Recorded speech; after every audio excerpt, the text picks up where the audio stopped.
Good morning, good morning. Senate will come to order. I believe it's day 40. Senator from the 6th. Recognize the senator from the 6th. Yeah, I know, right? Good morning, Mr. President. Happy sunny day.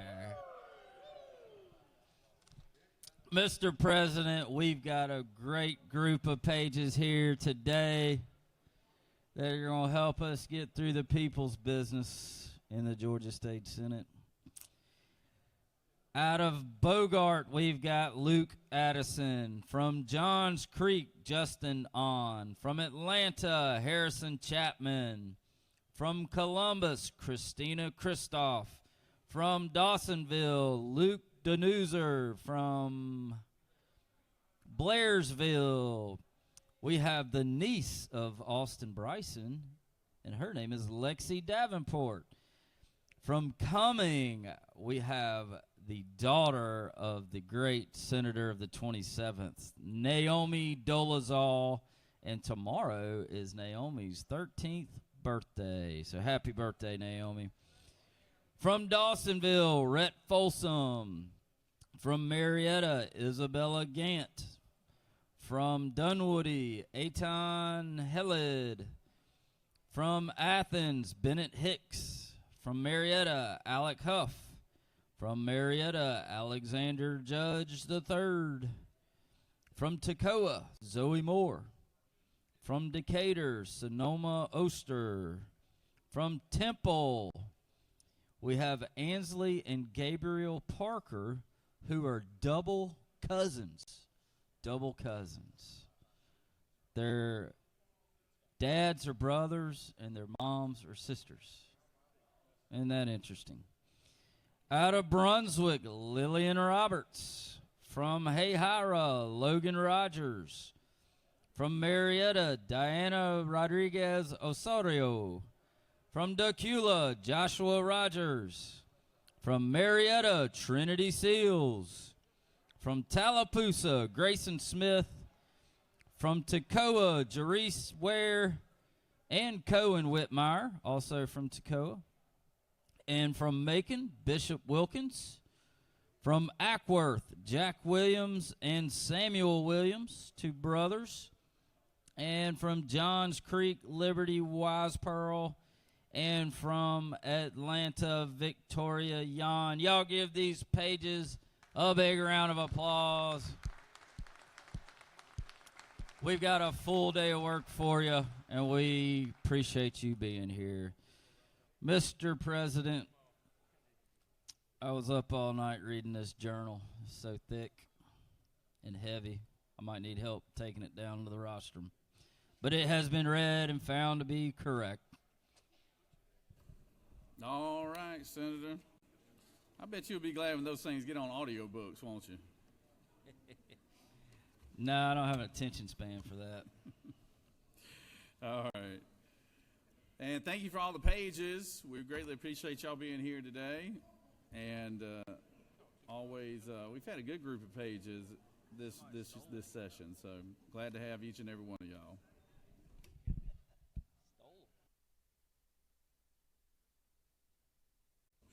Is there objection to dispensing with the reading of the journal? Chair hears none. The reading of the journal is dispensed with. Is there objection to confirmation of the journal? Chair hears none, and the journal is confirmed. All senators who have bills and resolutions to introduce, please bring them to the Secretary's desk at this time. First reading references the Senate bills. Mr. Secretary. Senate Resolution 534 by Senator Dolezal, the 27th, and others. Resolution applying Senator Brandon Beach. Senate Resolution 537 by Senator Estes, the 35th, and others. Resolution recognizing committing. Senate Resolution 535 by Senator Kemp, the 38th, and others. Resolution creating the Senate. Education and Youth. Senate Resolution 553 by Senator Halpern, the 39th, and others. Resolution creating the Senate Study Committee on Education and Youth. Mr. President, that completes the order.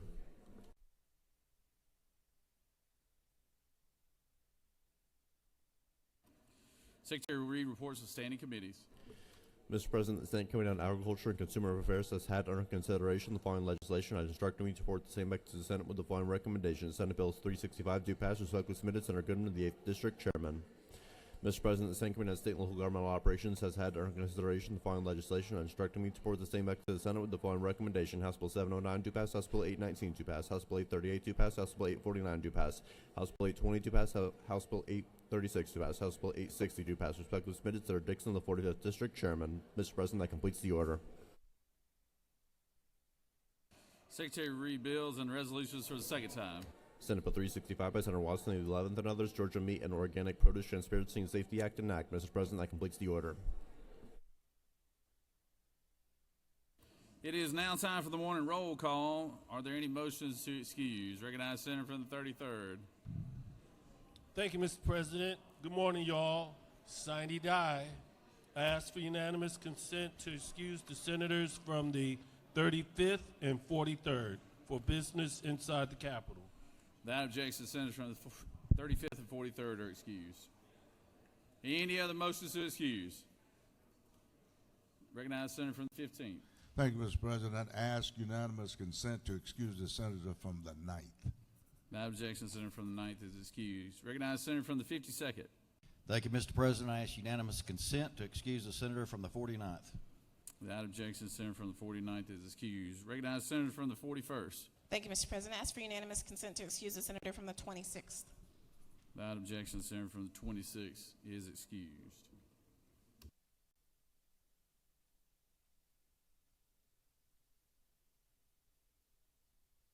It is now time for the morning roll call. Secretary will call roll of all senators. Signify your presence by voting the yay switch. Secretary will unlock the machine.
Recognize the senator from the 42nd. For what purpose you rise?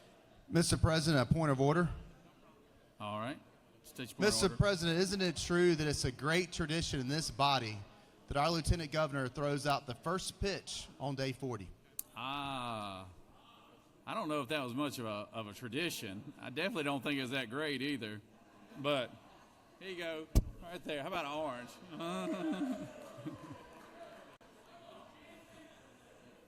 That's what we'll all have fruit being thrown at us by the end of the night, I'm sure. So, thank you for the point of order there, Senator. I appreciate that.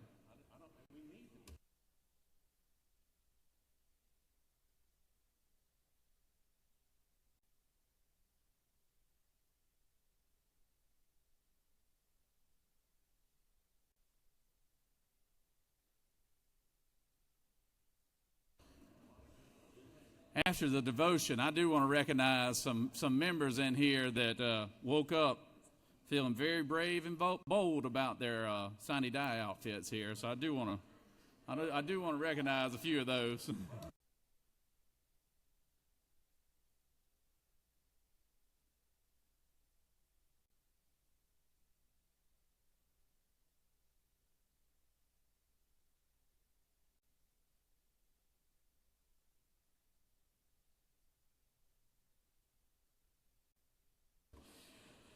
It is now time for the morning devotion. All senators, please take your seats and cease all conversation. I would ask that the doorkeepers secure the chamber at this time. I now recognize our good senator from the 55th to lead us in our pledge and introduce our chaplain of the day. Senator? Join us in the Pledge of Allegiance to the flag. Pledge allegiance to the flag of the United States of America and to the republic for which it stands, one nation, under God, indivisible, with liberty and justice for all. Now the state flag. Pledge allegiance to the flag, the principles which it stands, wisdom, justice, moderation, courage.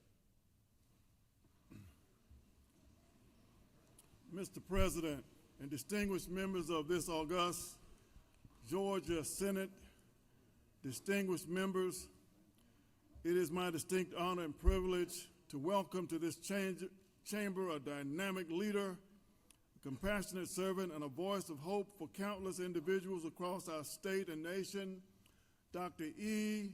Dewey Smith, Jr. Dr. Smith is a senior pastor and teacher at the House of Hope Atlanta, as well as visionary leader behind the House of Hope Macon, the House of Hope West Point, shepherding a combined congregation of over 10,000 members. His ministry spans well beyond the pulpit, touching lives through service, education, and innovation. A proud graduate of Morehouse College, Dr. Smith holds advanced degrees from Ambridge University and United Theological Seminary. He has been recognized by his peers and honored by Morehouse as a distinguished preacher, joining the ranks of Dr. Martin Luther King Jr. Board of Preachers. Dr. Smith is the founder of Tabitha's House, a safe haven for young girls rescued from human trafficking, and the Haven House, a licensed counseling center addressing mental and emotional wellness. His visionary media platform, the Hope TV network, launched in 2020, has reached over 300 million viewers globally, spreading faith, encouragement, and positive messaging during a time when our world needs it most. An accomplished recording artist as well, his album, God Period, topped the Billboard gospel charts and earned him a Stellar Award and multiple Dove nominations.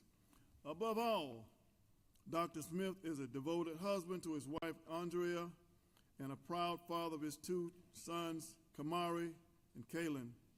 Please join me in welcoming to the Georgia Senate floor a man of great faith, vision, and purpose, even my pastor, Dr. E. Dewey Smith, Jr.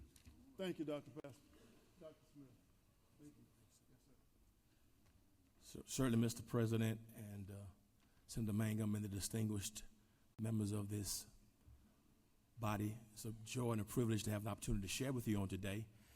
And I was meditating and thinking about what I could share that could be of impact and reflection for each of you. As we think about government, I believe that God ordained and instituted government. And a specific body, the children of Israel, had a precarious predicament in which God wanted to lead them from a theocratic perspective, but they wanted monarchical rule. And God allowed them to acquiesce, and God acquiesced to their request to move them from theocracy to monarchy.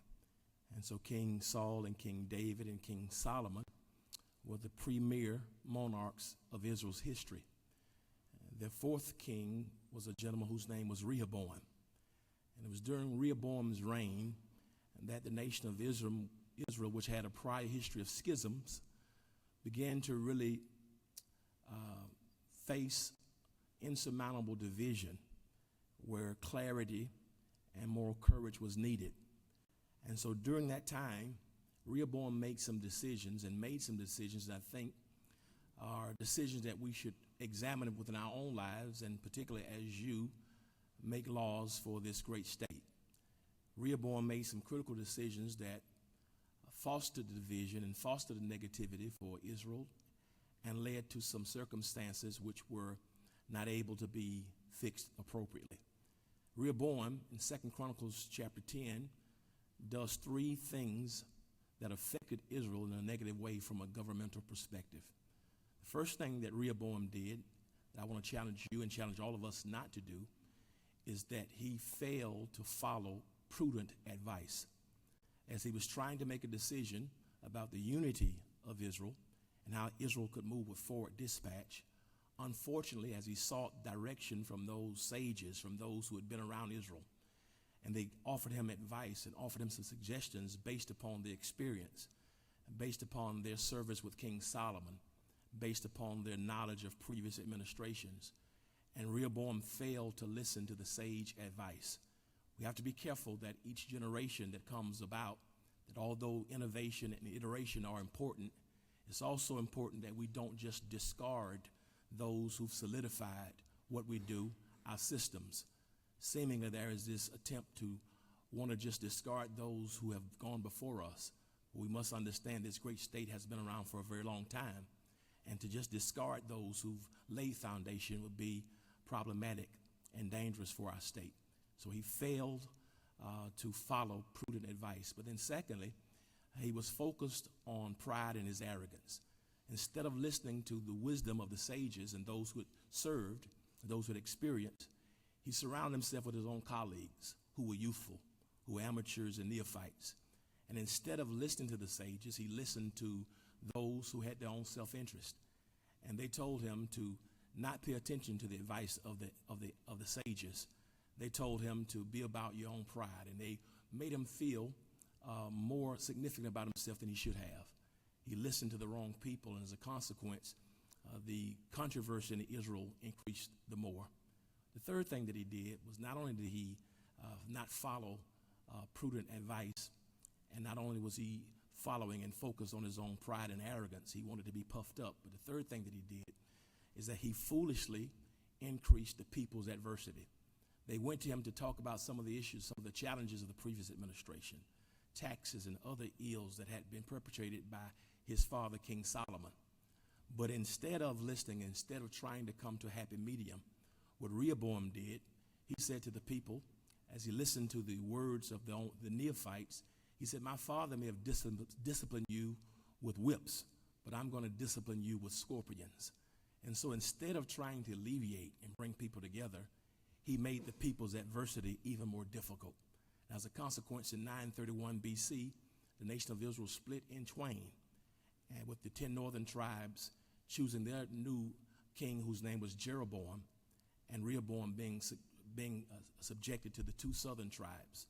The nation of Israel split, a war of such, because of improper leadership by Rehoboam.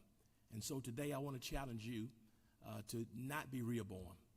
I want to challenge you to not allow political expediency or your party affiliation to make you get away from principle. I want to challenge you today to not allow your constituency and to not allow being liked to make you forget about the things that are principle and the things that you know are right in your heart. Because each of us one day will have to stand before a great judge who will not only judge us for our laws, but judge us for our decisions. And so prayerfully to you on today, that you can stand with moral courage and moral conviction, and regardless of your political affiliation, that you do what you know is right, not in the sight of those who just will elect you to office, but do what's right in sight of what you know is best for the state as a whole, and in best of what will allow you to sleep at night. And so walk in peace, walk in victory. Thank you for your service. May God bless you, and may God bless this great state of Georgia. God bless you.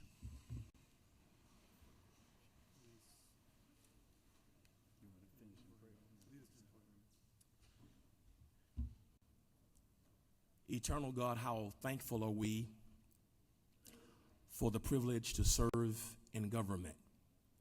Thank you that you've given government to prevent anarchy and to bring order. And now, Lord, as we have been charged and tasked with the difficult assignment of bringing people together, regardless of location, regardless of faith, regardless of gender, regardless of belief, regardless of race or ethnicity. Lord, we pray that as we try to merge to form a better and more beloved society. Thank you for Mr. President. Thank you for all of the senators and all of the staff. Now would you bring us together in these difficult times of varied opinions. We ask for your peace. Even when there are difficulties, even when there are different disagreements, would you allow us to be principled? Would you allow us to have character and dignity and a genuine respect and regard for the other? Help us to not only speak, but be willing to listen. Help us to communicate in a way that honors you, that brings civility to this house, but also sets an example for our young people who are watching.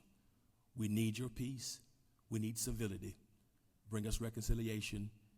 We ask these things as we respect all of the faiths, but we ask these things now in Jesus' name. Keep us and give us peace. Amen.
Are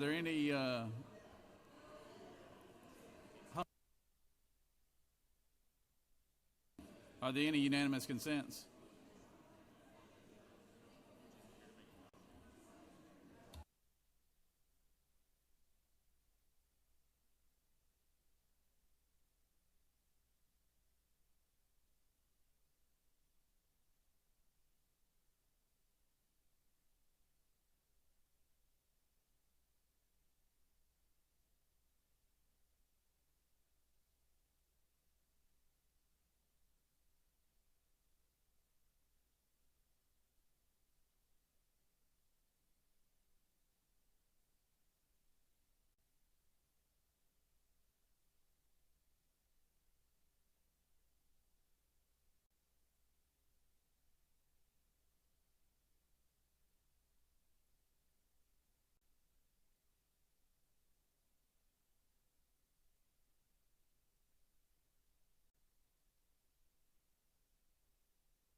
Always good to have physicians and our doctors from all over the state that come and donate their time to us today. I recognize the senator from the 32nd to introduce our doctor of the day. Good morning, colleagues. I want to introduce you to a friend of mine, Dr. Keisha Callens. She's an OBGYN with Community Healthcare Systems, which is a federally qualified health center network in central Georgia. She also serves as the chair of the National Advisory Council for the National Health Service Corps, and she is a clinical assistant professor at Mercer University School of Medicine.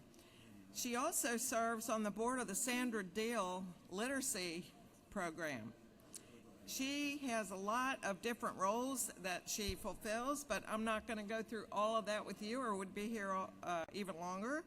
She did her medical school at Morehouse and her graduate medical training also at Morehouse, and she brings a wealth of knowledge to women's health for metro and rural areas. So with that, I'll introduce Dr. Keisha Callens.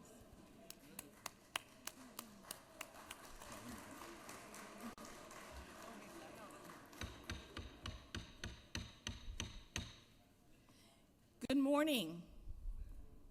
I'm going to try again. Good morning. That's better. Today is a very important day, and I want to start off by just saying thank you for your service to our state. Thank you for the opportunity to allow me to be here today. I'm in the medical aid station with Nurse Mack. If you have any issues or concerns, I'm happy to help.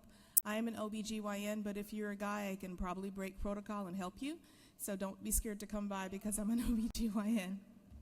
So just a couple of quick words I want to leave with you. I heard someone speak recently, and they said, be the change, lead the change, and see the change. And I think that's just it captures exactly what we need to do. And I'll leave with one thought. This is by Chancellor Kirby Gotze from Mercer University School of Medicine, actually just Mercer University. We are here to give people hope, to bear light amidst the shadows, to teach, and to live out grace. And I think that captures exactly what we need to do, whether we're serving in the legislature, we're serving in medicine, serving in the community. We're here to help each other. So with that, I thank you for the opportunity to be here today. Thank you. All right, good job.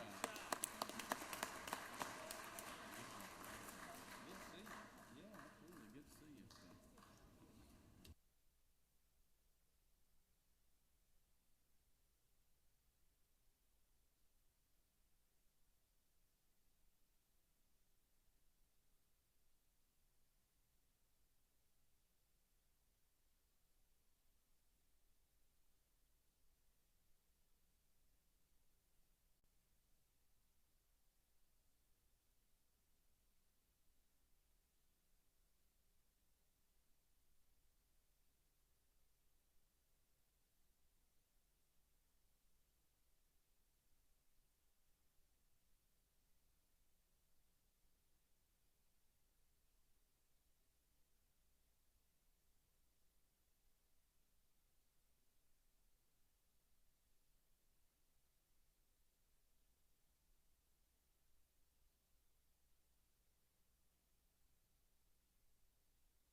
Recognize Majority Leader.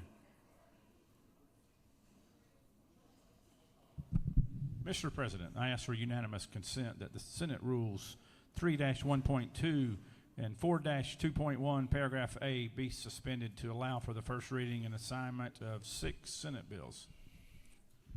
Wow, y'all getting them in a little late, aren't you, Senator? Yeah. All right. The senators move. There is objection. Senators move that that we suspend the rules, read 5 bills, 6 bills, and assign them to a committee. All right. We have objection. Is it objection, Senator? Okay. All right.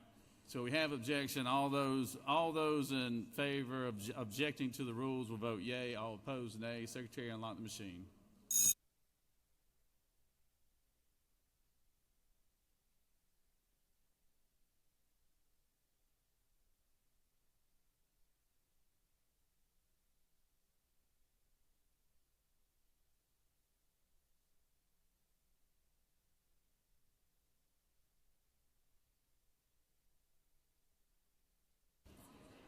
Parliamentary inquiry.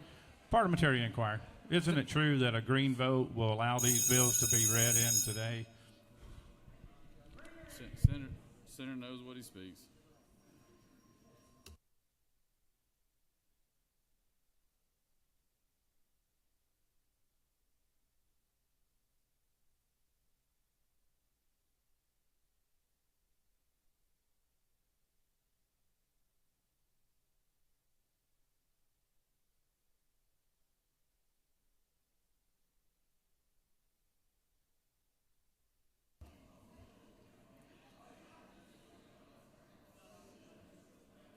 On the motion, the yeas are 29, the nays are 22.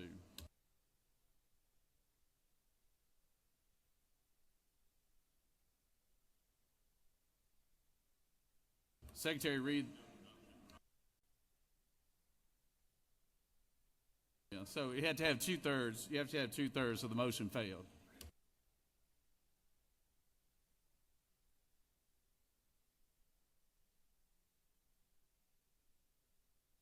Senator from the 44th. Thank you, Mr. President. I was just going to point out that the motion had failed.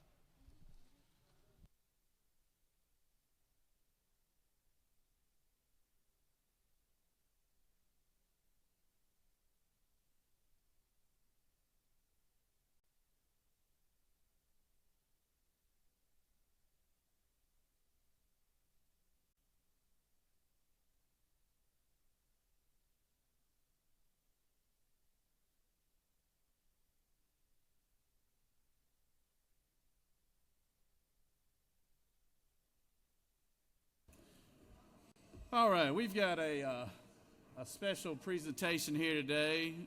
I know we usually don't do special presentations, but this is a special moment here for one of our members. So if the Beach family could come up here to the roster, that'd be great.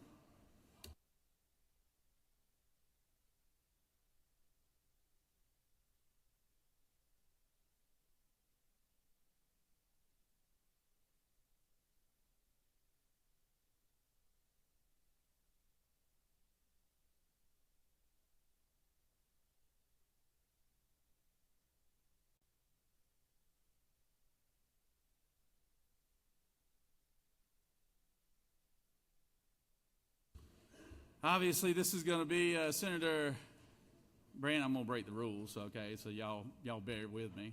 Don't vote me out. Don't challenge the chair on this one. So I'm going to break the rules on this. But Senator, this is going to be Senator Brandon Beach's last day here in this body that he has served for almost for 13 years now here in this Senate body.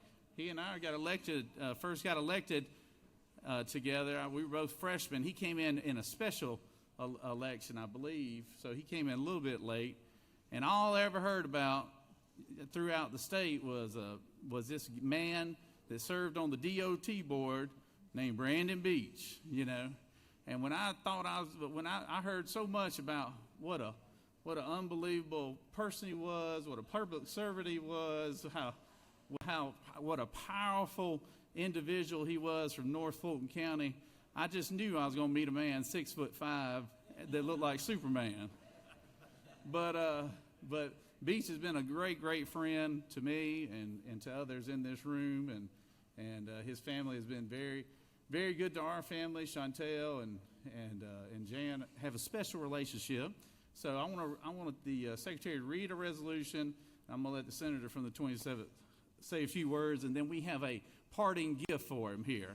So, Secretary, read the caption. Senate Resolution 540 by Senator Doles, all of the 27th and others. A resolution applauding Senator Brandon Beach for his exceptional service in the Georgia Senate, his leadership in both public and private sectors, and congratulating him on his recent appointment as United States Treasurer in the current Trump administration and further purposes. Whereas Senator Brandon Beach has served the people of Georgia with distinction for over 2 decades, serving as a senator representing the 21st District, and whereas Senator Beach has held several influential positions in the Senate, including his service as the chairman of the Senate Transportation Committee and as chairman of the Senate Economic Development and Tourism Committee, and as in various other committees, including the Senate Appropriations Committee, the Senate Rules Committee, the Senate Ethics Committee, and whereas Senator Beach's background outside of the Senate has been equally impressive, with a successful career in business during which he has owned and operated multiple companies and has held key leadership roles, including serving on the boards of Georgia Regional Transport Authority and the Georgia Department of Transportation, and whereas Senator Beach's integrity, approach to problem solving, and commitment to public service has earned him the respect and admiration of his colleagues and constituents, as well as the recognition as a strong leader in Georgia politics. And whereas Senator Beach's exemplary leadership and dedication to the people of Georgia were recognized on a national scale when he was appointed by President Trump to serve as the United States Treasurer. And whereas, as the first Georgian to serve in this capacity, Senator Beach will continue to demonstrate the same commitment to public service, financial stewardship, and integrity that defined his career in the Georgia Senate. Now, therefore, be it resolved by the Senate that the members of this body honor and applaud Senator Brandon Beach for his exceptional service to the state of Georgia, his remarkable career in both public and private sectors, and his outstanding contributions to the nation's financial policy, as well as to congratulate him on his appointment as Treasurer of the United States. Mr. President, that completes the order. Is there objection to the adoption of resolution? Chair hears none, and the resolution is adopted. Recognize the senator from the 27th speaks to the resolution. Thank you, Mr. President and colleagues. all of us know and love Brandon. All of us have a Brandon story. And I was driving to dinner last night with Brandon, and he, in a moment of vulnerability, said, Dolezal, you think I'm making the right decision to leave? And I said, absolutely. He said, I know that I am, but I'm just going to miss the Senate so much. And I just encouraged him. I said, you can judge people's service by how something is different versus how it was when they arrived. And the state is different. The city of Alpharetta is different. I think about the phenomenal work that Brandon has done locally, the way that he worked within the North Fulton Chamber of Commerce, started the North Fulton CID, now the True North CID, but a lot of the little things that people don't necessarily know about. The Verizon Wireless Amphitheater, which is a 13,500 person amphitheater in the city of Alpharetta, would not exist today were it not for Brandon and about 3 other people. When you drive up Georgia 400, you see other municipalities copying what they did on Encore Parkway with the bridges that span over 400 that now have the beautiful stone facade. Brandon pioneered that idea, championed that idea, found the funding for that idea, did it as a singular bridge, and literally now multiple municipalities across 400, up and down 400, are doing the same thing, copying his work. In the Senate, he was a champion for a lot of things, not the least of which was transportation funding and road infrastructure. But the biggest thing that I am changed about as it relates to Brandon is the way that, for me, he has demonstrated loyalty. When he is with you, for better or worse. And that is something that I have been the personal benefactor of, and something that he has modeled for me as I've watched him do that for many of you as well. But really, I think if you really want to judge a man, and if you really want to look at, I think, what Brandon's crowning achievement is, you look at his family. His wife, Chantel, of 41 years. Natalie and I have had the opportunity to have dinner with them on numerous occasions, and you can just tell they love each other. His 2 children, as shocking as it may seem, are completely normalized, well-adjusted adults. Yeah, I'm hearing lots of credit to Chantel up here at the rostrum. But Hunter and Courtney are phenomenal. His son-in-law calls him Dad, David Clark, who serves across the hall in the other chamber, because Brandon has welcomed him into the family with open arms.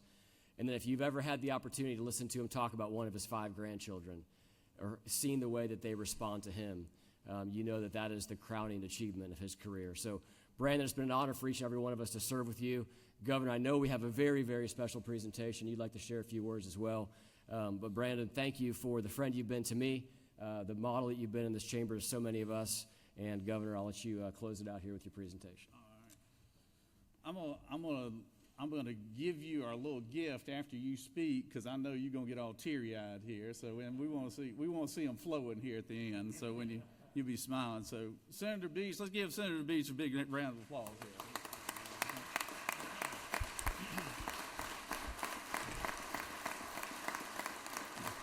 Thank y'all.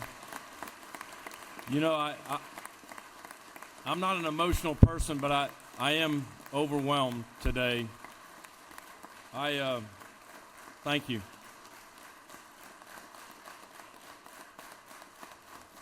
I walked in this building 13 years ago, a guy from New Orleans that got elected to the state senate, and I've been in awe of this institution ever since.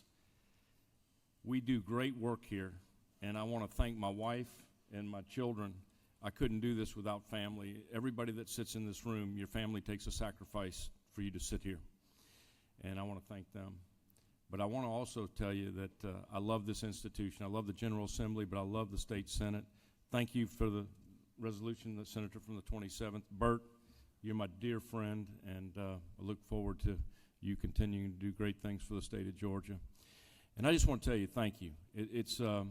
I drove in this morning, and again, I'm not an emotional guy, but I got in caucus, and I had a little tear in my eye when I said goodbye to the caucus, knowing that it was my last day here. But I want you to know I'm never going to forget where I came from. I love this institution, and I'm going to go up. I'm the first Treasurer of the United States from the state of Georgia since 1775, and I wanted to let you know.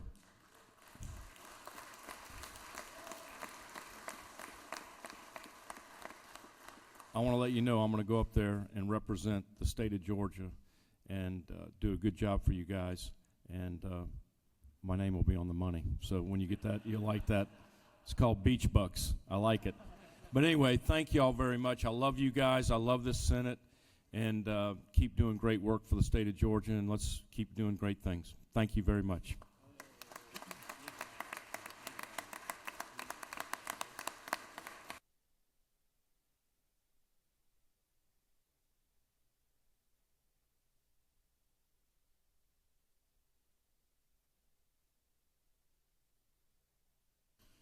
Thank you, Senator. I appreciate that, and I can assure you, if you ever want to have a friend that will get in the trenches with you and fight the good fight with you, Brandon Beach is that guy. And I can tell you, he tore his shirt tail crisscrossing the state for me when I ran for lieutenant governor, which I really had no vision of running for lieutenant governor. I'll be honest with you. But we had a little disagreement a few years ago with some folks who were in leadership, and they decided to isolate myself and Brandon, and so I said, you know what, I think I will run. So, and Brandon, I never forget, we about midway through the election, and he was going to some event on my behalf, and he said, come on, can you go? I had some event that get canceled, and he said, come on up here, I'll come to the event. And he says, I said, I'm tired, Beach. I don't know if I can do it today. He said, let me tell you something. He goes, you the only thing I got right now. I'm going to ride you like a mule. make sure you get across the finish line, because if you don't win, I'm in trouble. So, but Brandon's been great to serve with, and he has been a good friend, and the caucus appreciates everything that he's done. And I will tell you, the caucus pulled together and got him a very special gift, and he's assured every one of us that he's gonna wear it to his brand new office in Washington, D.C. the first day he arrives. And Brandon, I hope you like it as much as we like it. But it is a custom-made jacket right here. There we go. Hey.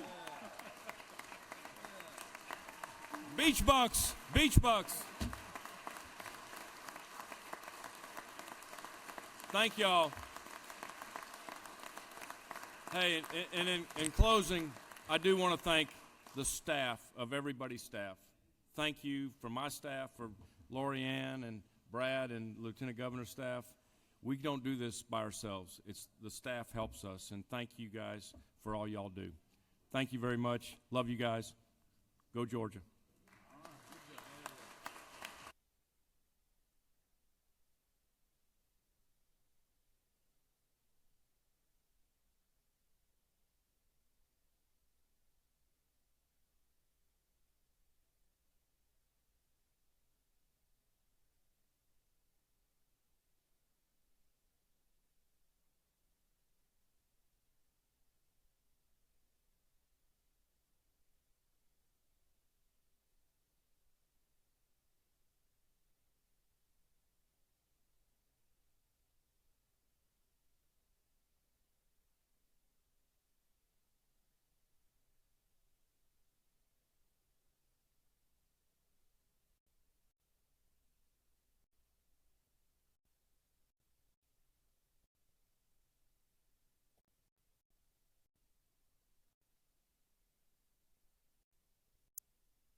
We're going to go ahead and move to points of personal privilege. I recognize the senator from the 28th.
Ready?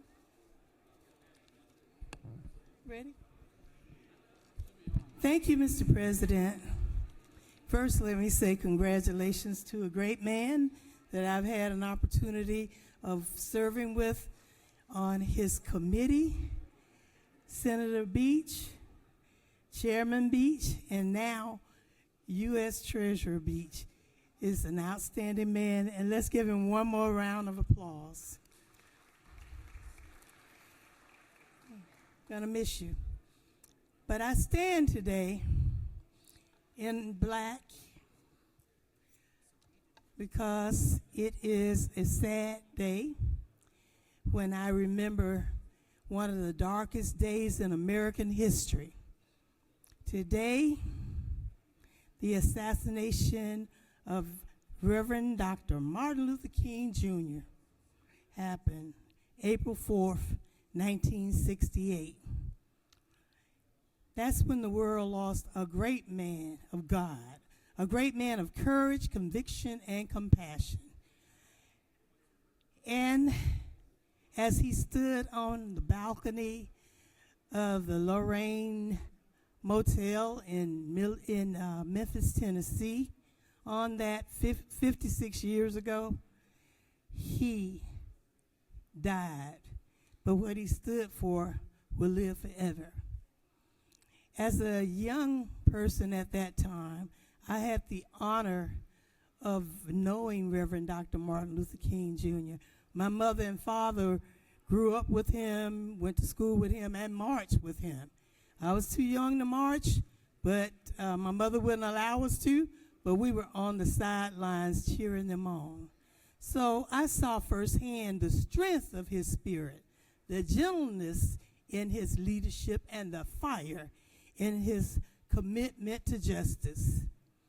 That experience really shaped my life, and that's probably why I stand here at this well today, wanting to make a positive difference in the world.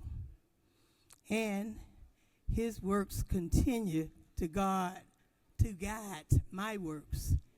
So I'm forever grateful to have known and marched alongside, well, standing on the sidelines anyway, of such a powerful civil rights activist, giant of the movement who risked everything so that we could stand here today, free to lift our voices and demand a better tomorrow. Yes, I stand on his shoulders and on the shoulders of so many. Dr. King's dream didn't die in Memphis. It lives on in the hearts and souls of those who believe in justice, equality, and nonviolence. He lives on in our actions. When we pass laws that lift people up, when we fight for affordable housing, when we fight for a quality education and for dignity on every zip code, that's when he smiles from heaven. So as a senator, I carry that dream with me. The dream that he said he looked over and he saw the promised land. He made that speech the day before he died, before he was assassinated. He said he did see it. So the promised land exists. And I carry it with me until every committee meeting that I go to, every vote, every neighborhood I visit, every church that I attend. So let us not mourn for his death today without recommitting to his mission. Let us build the beloved community that he gave his life for. Reverend Dr. Martin Luther King, I salute you and everything that you stood for. Thank you. I yield the will. Thank you, Senator.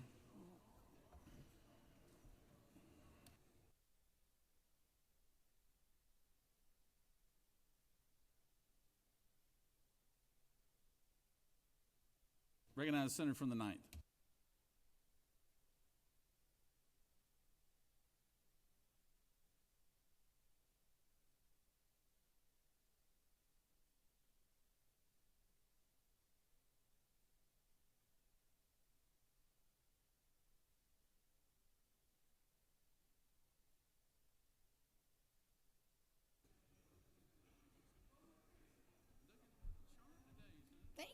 Thank you. Thank you, Mr. President. I am going to echo what some of the senator from the 28th just presented. Today is the 57th anniversary of the assassination of an American civil rights leader, the Honorable Dr. Martin Luther King, Jr., fatally shot April 14, 1968 at the Lorraine Motel in Memphis, Tennessee.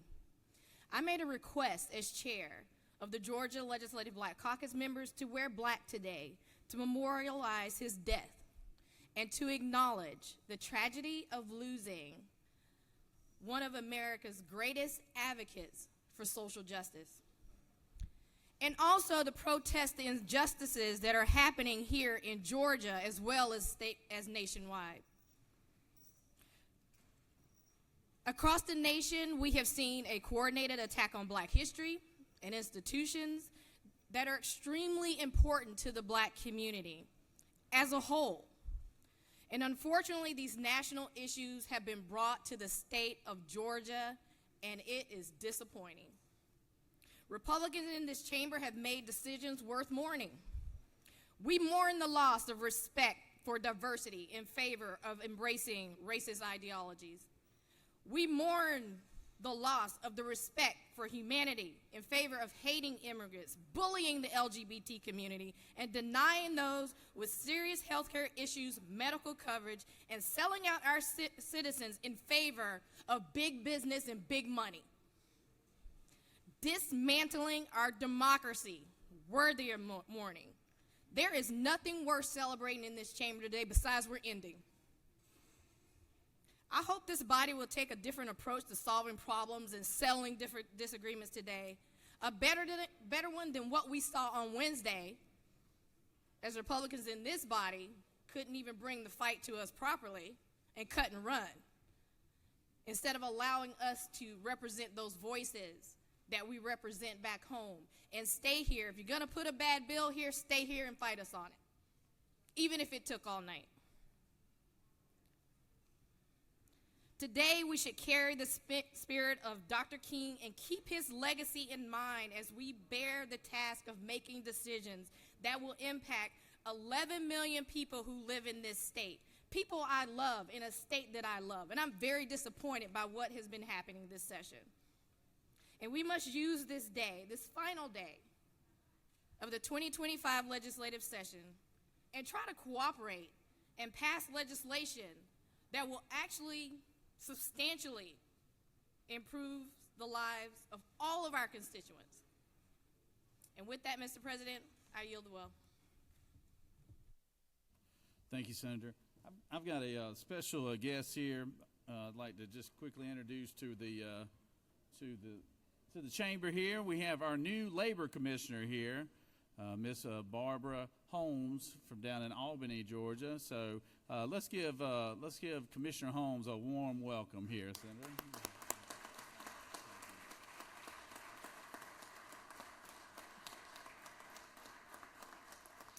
Well, good morning, everyone. I am delighted to be here, and thank you for allowing me just a moment to bring brief remarks and just to share a little bit about what we'll be doing together. I am honored to serve as your new labor commissioner, as Georgia's first Latina constitutional officer. What I'm really excited about is working with you to move the Department of Labor into a new era, one that fosters collaboration, increases service delivery, and really delivers for Georgians. And so we're going to be doing that work together, and I'm just thrilled to be part of what I call Team Georgia. I know that you are as well. We have 800 professionals throughout the state that are dedicated to that mission. And so you can count on us to lead that department into a new era and to deliver for Georgians. We're going to be with you, and I hope you'll be with us today, tomorrow, and 26 and beyond that, so that we can continue doing this great work together. And if you're not busy, I think everybody's busy today, but if you're not busy at 3, I hope that you'll swing by the North Steps for the official swearing in. Again, look forward to working with each of you. Thank you.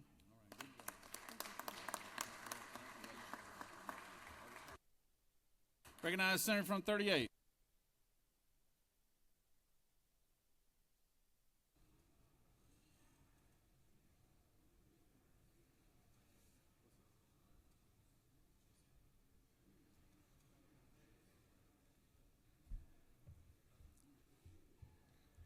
Thank you, Mr. President.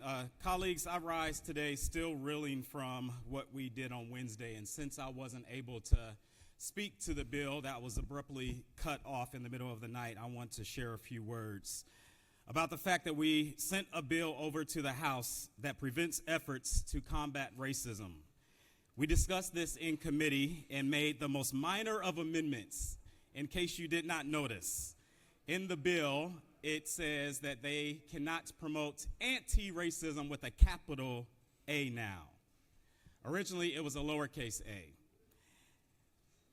I would argue that in the year 2025, we should not be arguing whether or not a lowercase a or capital A has any meaning, whether or not we should be fighting anything to do with racism. I would hope that every single one of us in this room and in the House where this bill now goes, Republican and Democrat alike, would agree that racism has no place in the state of Georgia. But that bill does the opposite. By banning anti-racism efforts, what message are we sending our kids? That it's okay to take a soft stand against racism. Or worse yet, that efforts to address injustice should be stopped. That is not leadership, that is cowardice. Racism is bad yesterday, racism is bad today, and racism will still be bad for every generation to come. We should be teaching our children to stand firm in fighting the nasty aroma of discrimination. Colleagues, diversity is not a weakness, it is our greatest strength. Our schools, studies actually show children learn better in diverse, affirming environments. Our economy, our businesses, and our communities are stronger because of it. And yet, House Bill 127 treats diversity as something to be feared rather than celebrated. That bill is not freedom, it's government overreach. The bill is politicians, not educators, dictating what is taught in our schools. Years from now, when people look back at this moment, they will not remember the pressure you faced from your far-right base. They will not remember the political calculations you had to make to run for the next seat that you want to hold. They will only remember whether you stand for what is right or stand in the way. Colleagues, I would urge our colleagues across the hall to do all that they can to stop that bill. That bill sends a horrible message to Georgians and to this country as to the direction we want our world to go. And with that, Mr. President, I yield the well.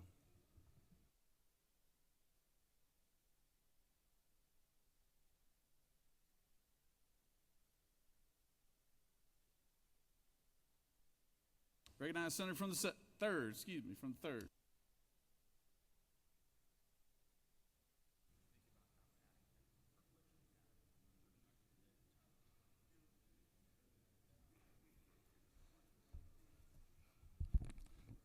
Thank you, Mr. President. Colleagues, on your desk today, I'd like to point out that you have an invitation to attend the first annual Gilded and Wild Annual Getaway and Gala on Jekyll Island. It's being promoted by the Jekyll Island Foundation. The dates are May 2 through 4. It will be on Jekyll. There will be several social gatherings. There will be curated island excursions and a black tie gala. Again, it's being put on by the Jekyll Island Foundation. Our own senator from the 42nd's wife, Lindsay, is a member of that foundation board and is doing a great job. You may or may not know, but Jekyll holds a very special place for me. Obviously, it's in my district, and I grew up going to Jekyll in the absolutely the late 50s, 60s, and the rest of my life. I was honored to serve on the Jekyll Island Authority from about 2004 through 2019, and was there during the redevelopment of Jekyll, which again was a labor of love for me. If you have not been to Jekyll Island in the last 15 years, you need to go, because Jekyll does not look like it used to. It is an absolutely beautiful place. This Gilded and Wild Gala is called Gilded and Wild. The Gilded comes from the early Jekyll Island Club owners, who were industrial barons of the United States in the late 19th century and the early 20th century. And the wild comes from the fact that the Jekyll Island is about a third developed. It's 2/3 undeveloped, and it will always be 2/3 undeveloped. Jekyll Island, other than some capital money, does not receive operating funds at all from the state of Georgia. So it relies on its own income stream, and it relies on the Jekyll Island Foundation. I believe that this Gilded and Wild Getaway will be very successful and will become wildly popular. If any of you are familiar with the DNR and their Weekend for Wildlife down at Sea Island, and if you've attended that, you will really enjoy Gilded and Wild. So I recommend it to you. You can, there's a QR code on the back. You can scan that, or you can get in touch with Mark Williams, former DNR executive and former House member, who is now the executive director of the Jekyll Island Authority, to get tickets. And if you see Lindsay, I'm sure you can get tickets through Lindsay also. So thank you very much for your consideration, and I yield the well. Thank you, Senator. Recognize the Senator from the 2nd.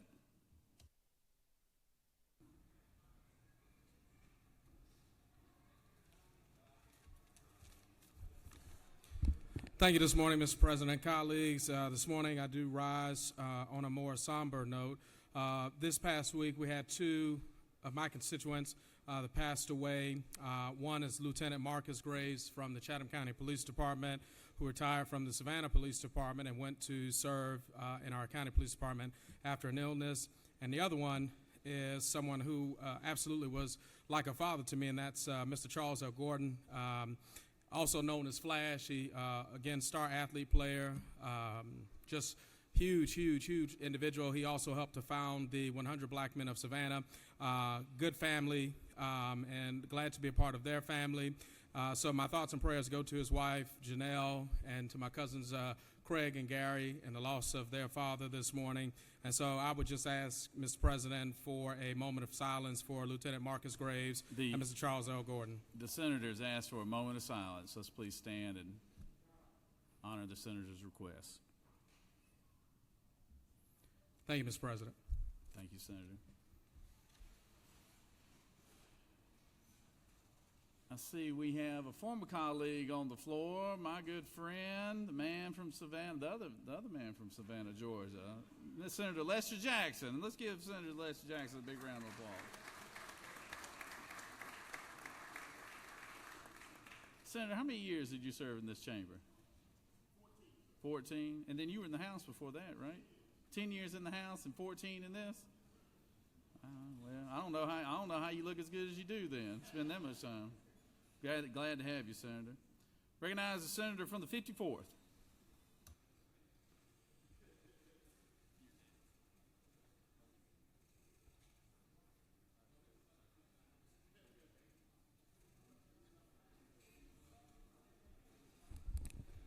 Thank you, Mr. President. Friends, I wasn't planning to come to the well today to points of privilege, but just on the drive down this morning from Dalton, I just was thinking about 2 years ago at this time. And 2 years ago, 2 days before the end of the session, I'd gotten word from my brother that my mother had fallen in her driveway and broke her left femur. And on this day, she was having surgery to replace the end of that femur. And so I ran straight from this session into the hospital where I stayed with my mother 2 weeks. And in the last weeks of her life, I was taking her back and forth to the grocery store when she needed to go. And one day I was loading the groceries into the back of her car and turned around to get the buggy and to go put it in the buggy corral. And my mother was halfway across the parking lot going back into the store. And I just looked and I said, "Mom, where are you going?" And she just looked over her shoulder without missing a stride and walking. And my mother walked with a walker, but she could manage a buggy as long as she was holding on to it. She just looked over her shoulder. She goes, "Somebody else might need this." My 81-year-old mother, who walks with a walker, was carrying the buggy back in the store because somebody else might need this. And that's when it hit me.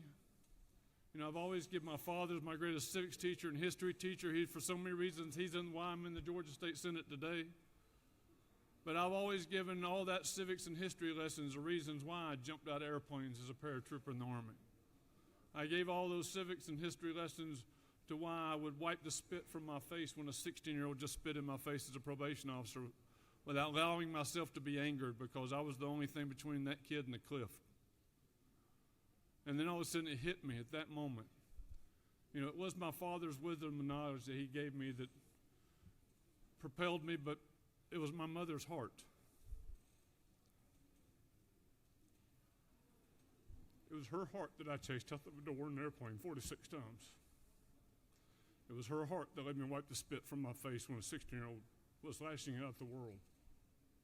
So I just wanted to come to the well and say, "Mom, I love you, I miss you, and I haven't forgotten." Thank you, Mr. President. I yield the well.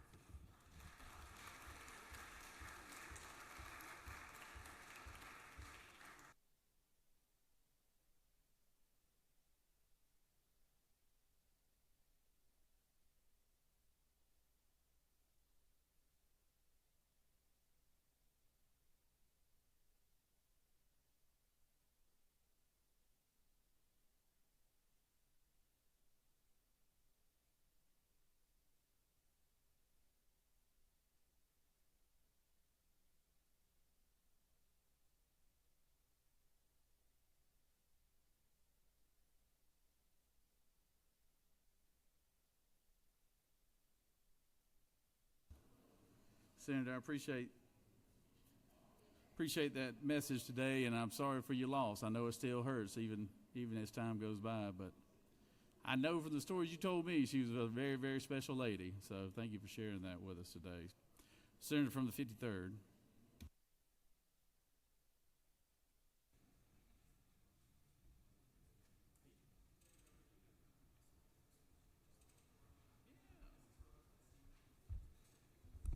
Thank you, Mr. President. The people in Northwest Georgia are celebrating an extremely important birthday today.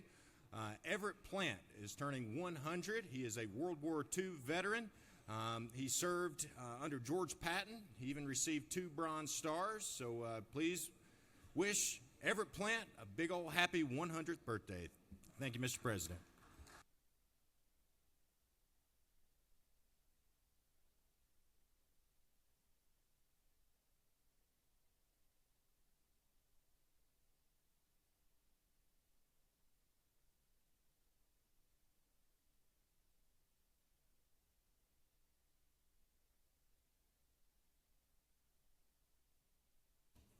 Recognize Senator from the 15th.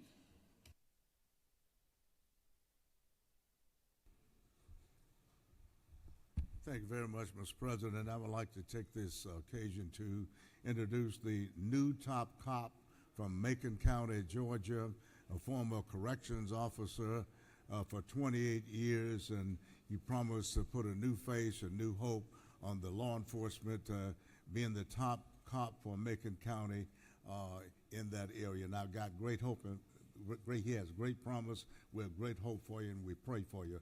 Raise your hand. Let's welcome him, the new Sheriff Carlos Felton of Macon County, Georgia. Thank you, Mr. President. You yield well. All right. Good to have you here, Sheriff. Thank you, Senator. Recognize the Senator from the 55th.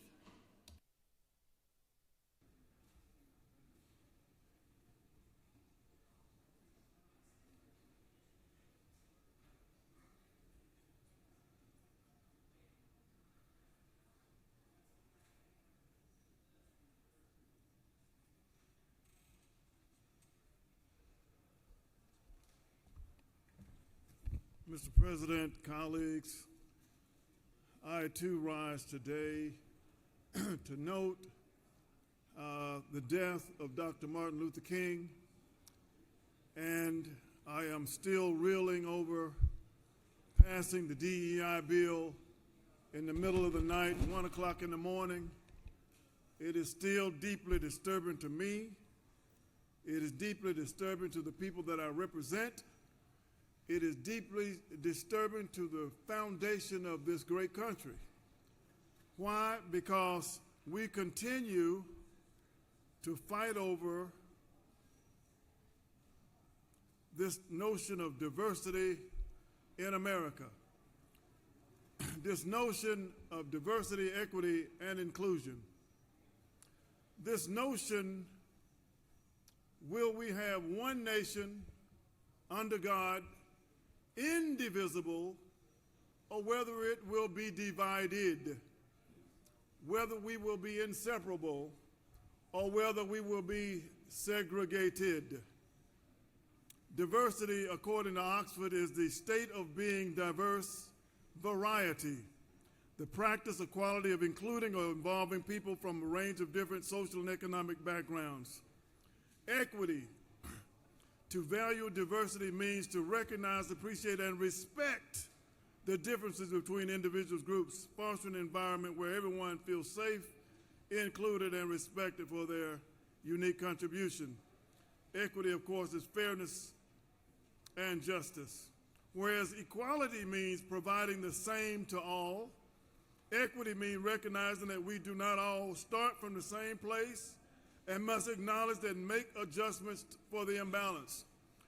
In fact, giving 2 elephants is not the same as giving 2 rabbits. It might be the same equally, but it's not equity. It was not until 1961 that UGA was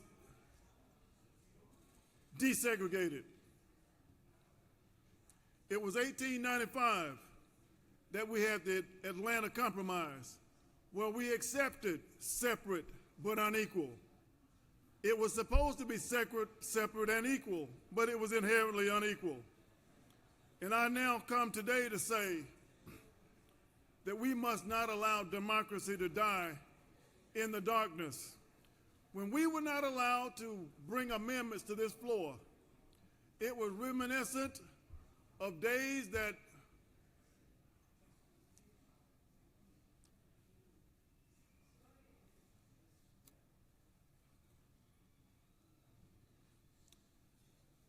We've come full circle.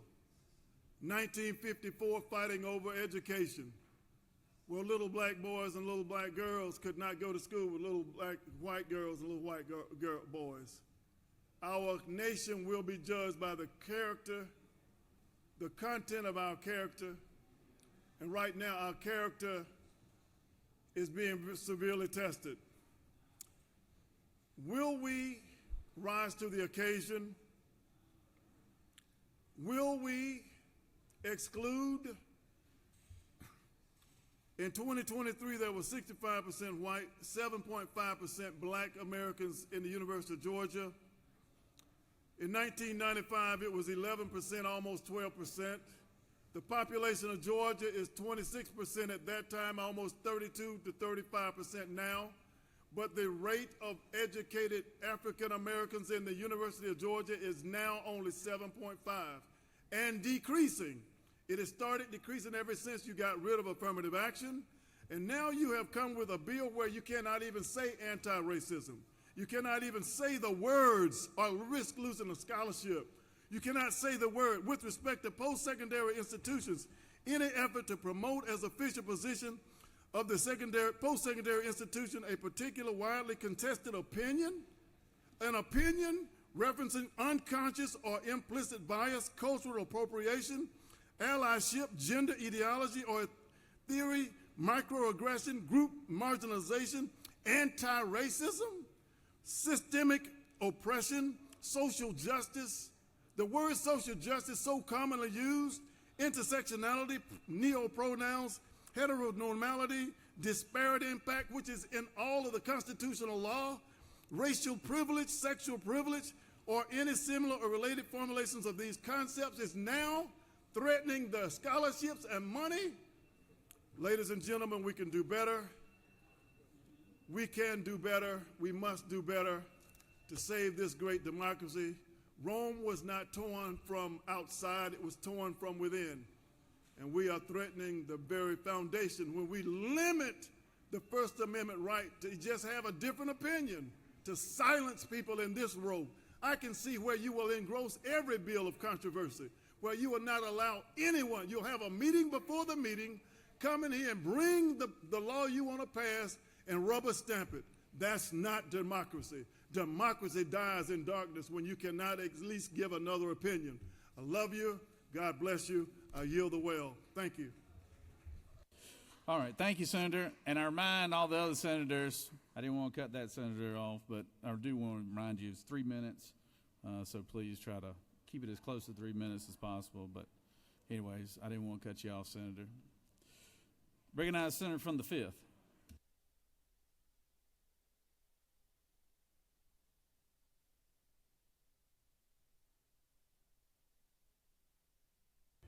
Thank you, Mr. President. Dear friends and colleagues, I'm here actually to ask my colleagues from the other side of this House side to mention something that you may or may not know. My district is in Gwinnett. The 5th Senate District is one of the most diverse state Senate districts in Georgia, one in the country. I have people from more than 100 different countries, speak more than 100 different languages. We have 472 high schools in Georgia. I'm proud of all of them. Some of the school has top football team, top tennis team, or athletics, whatever you name it. But we have one school in my district is the number one, not only state of Georgia, number 9 in the nation out of 18,000 schools. 18,000 schools. If you walk up there, you're going to see what America looks like, what we're going to look like down the road, maybe 1 or 2 decades. It's so diverse. Do you think they are there because they got admitted over there for DEI? Not necessarily. Not necessarily. You go over there, you're going to see the beautiful children, all faces, I mean, it's unbelievable to look at it. They're not white, they're not black, they're not brown, they're not Indian or Japanese or Chinese. You're going to find the student from all walks of life. And they don't need it. They didn't get there, got admitted because they are DEI. They're the best and the brightest of this, not only the state, but they're the brightest in this United States. And as you know, I brought one of them a few weeks ago, won one of the young scientist challenges. So I'm really proud to represent, and my district didn't needed 127. We are better off. We are better than that. So I hope my colleagues from the other side stop this nonsense. We don't need it. Without it, we'll be much better off. I just didn't get elected. I'm not a DEI senator. I do the job. I did the job. People elected me to represent them. My folks don't need it, and I don't think your folks need it either. And I assure you, if Donald Trump were president, you wouldn't be voting for this. You wouldn't vote for it. I know you better than that. I know you all, friends. I know you didn't vote it from your heart. So please, please, I love you all. I love you all. I want you to know I love you all. And I'm blessed to serve you all. And I'm also blessed to serve my constituency, which is the future of America. We need to move forward, not backward. Thank you, Mr. President. I yield the way. Appreciate it for listening.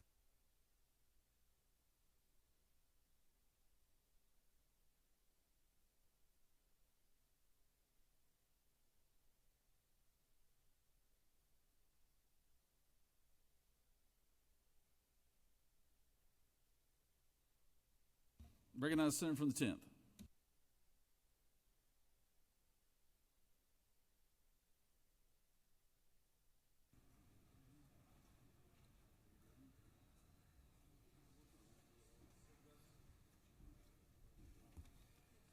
Thank you, Mr. President and members of this body. I will certainly try and get in everything I want to say in the next 3 minutes, but I didn't have the opportunity this past Wednesday to bring up the amendment that I had for the bill that was hijacked in this body.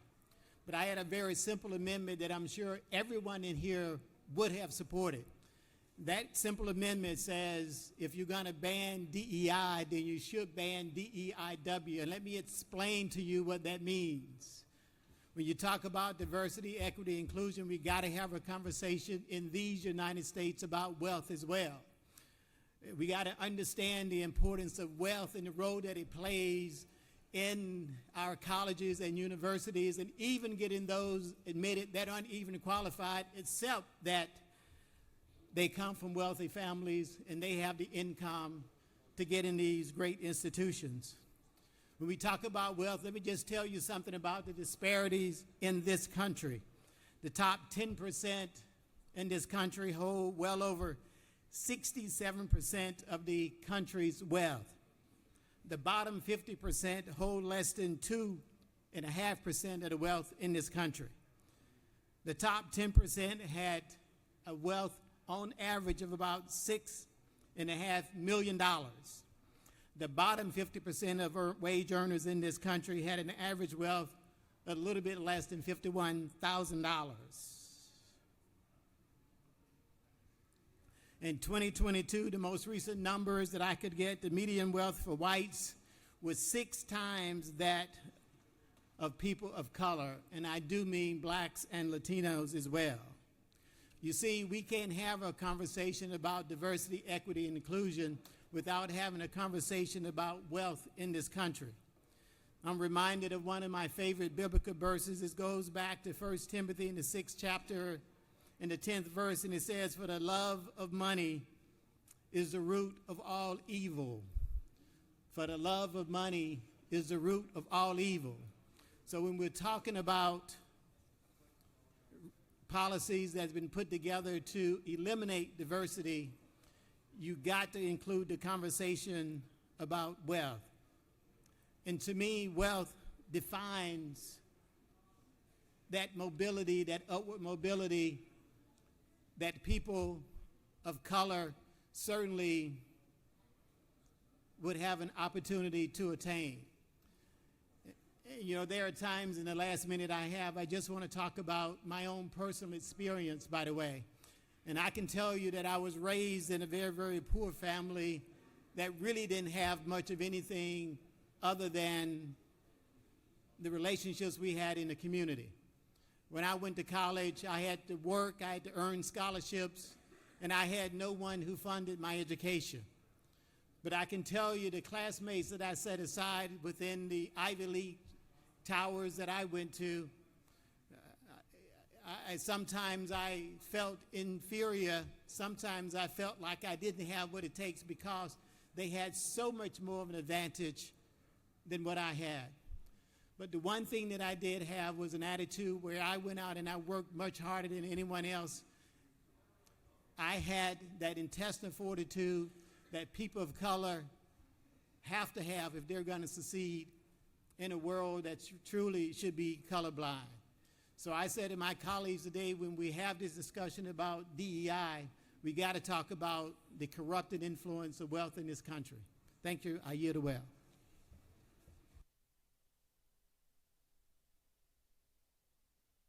Recognize Senator from the 17th.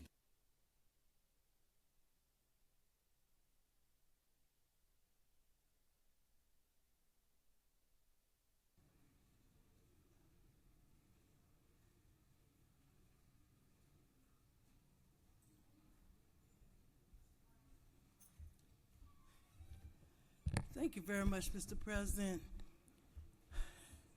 Senators, when I first came to the Georgia State Senate, one senator who was chairman of committee talked to me harshly one day. I called it verbal abuse, and I said then that no senator, black or white, would talk to me in that manner. I wrote my memoirs that night, and I called it Racism in the Georgia State Senate. And this past Wednesday night, when I left here, my head was about to split, and I wrote Racism in the Georgia State Senate Part 2. Many of you are pretty good people. I came to know most of you. You have a pretty good heart, but some of you are just racist, and you need to stop it. I grew up in the South. I grew up in Clayton County, one of the most racist counties then in these United States of America. The Klan just stopped marching down Main Street, Jonesboro, some 30 or 40 years ago.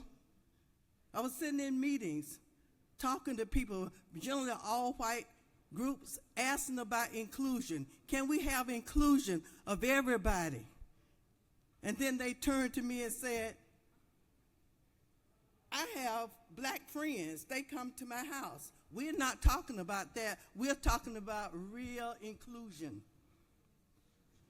So I implore you today to stop this foolishness and have real inclusion. I know you want to do what they do in Washington and let that trickle down. I had a women's history program this past weekend, and a lot of those people who are my constituents called me Tuesday morning. They got an email from the CDC saying they no longer will be employed. So I know that you think that all of this is great, but these people who made six figures years ago found themselves unemployed back when we had COVID, couldn't pay the house notes, couldn't pay the car notes, had children in college, and what happened to them? They were in the food pantry line just like everybody else when they had been able to give to the food pantry. So I implore you today to do what's right. Those of you who are racist know who you are. I hope there's some help for you. I pray for you. But I ask you today to do the right thing. Do unto others as you will have them do to you. Thank you, Mr. President. I yield the way up. Recognize Senator from the 15th.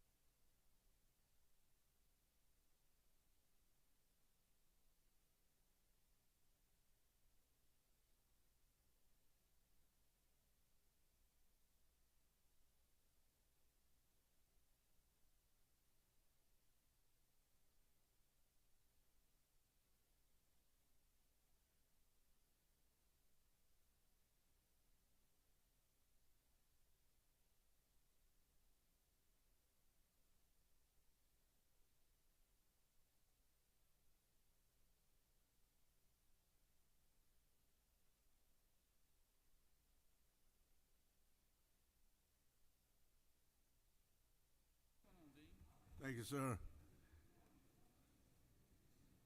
Appreciate it. Members of the Senate, I would like to focus on a part that involves a multiracial aspect of our country that's doing great, and that's our military. The implementation of diversity, equity, and inclusion in the military has yielded several positive results. Improved readiness. Diverse teams bring unique perspectives that enhance problem solving and adaptability, which are crucial for military effectiveness in complex, dynamic environments. Increased cohesiveness and morales. When I was in the Marine Corps and we were in any kind of situation you could imagine following boot camp, it didn't matter your color, it didn't matter where you were from. Some of my best friends, Sergeant Stiltner, my good friend Terry Houghton, who served from Canada, we call him Canadian, we were all together. We were one accord.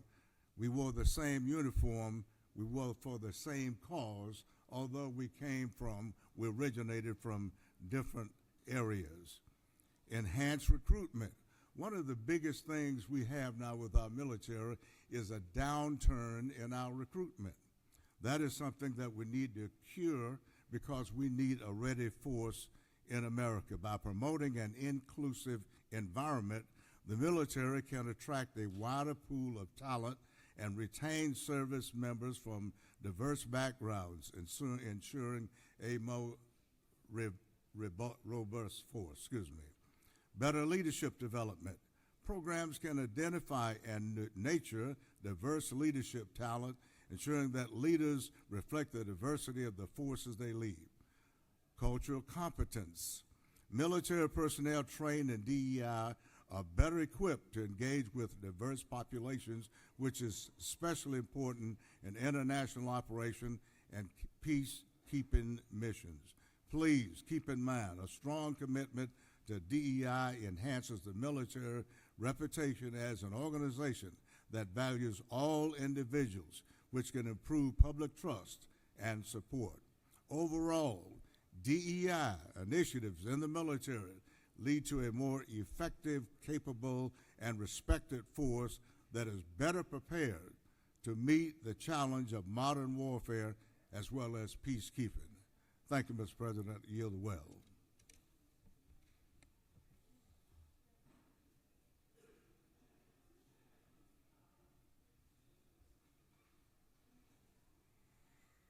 Recognize the senator from the 27th.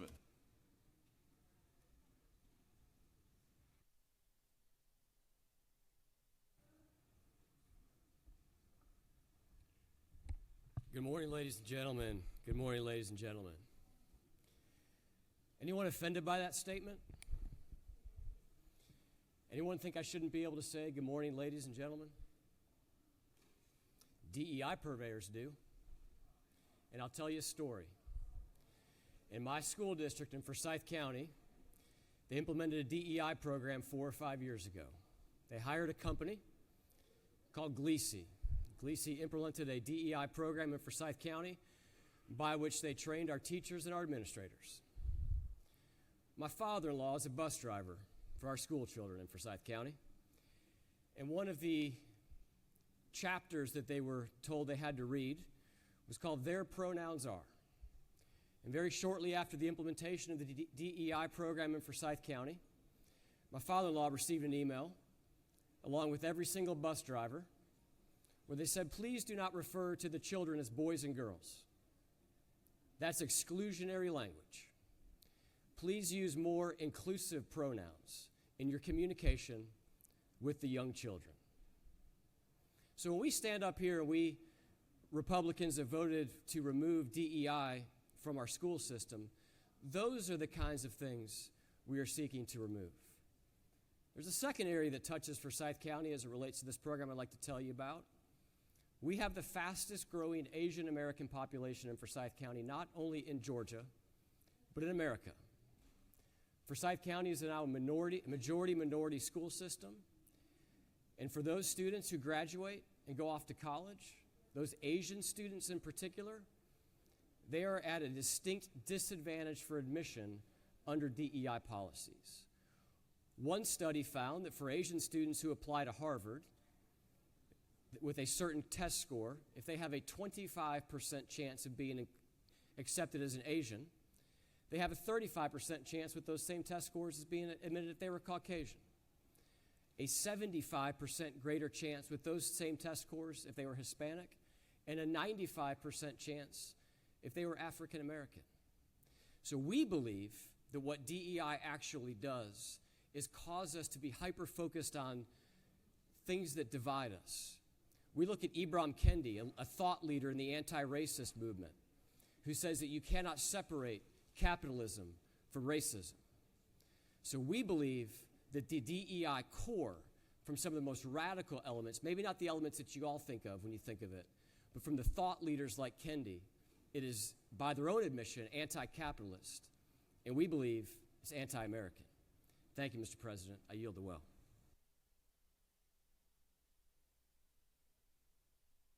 Recognize the senator from the 44th. Senator from the 44th. Senator from the 44th.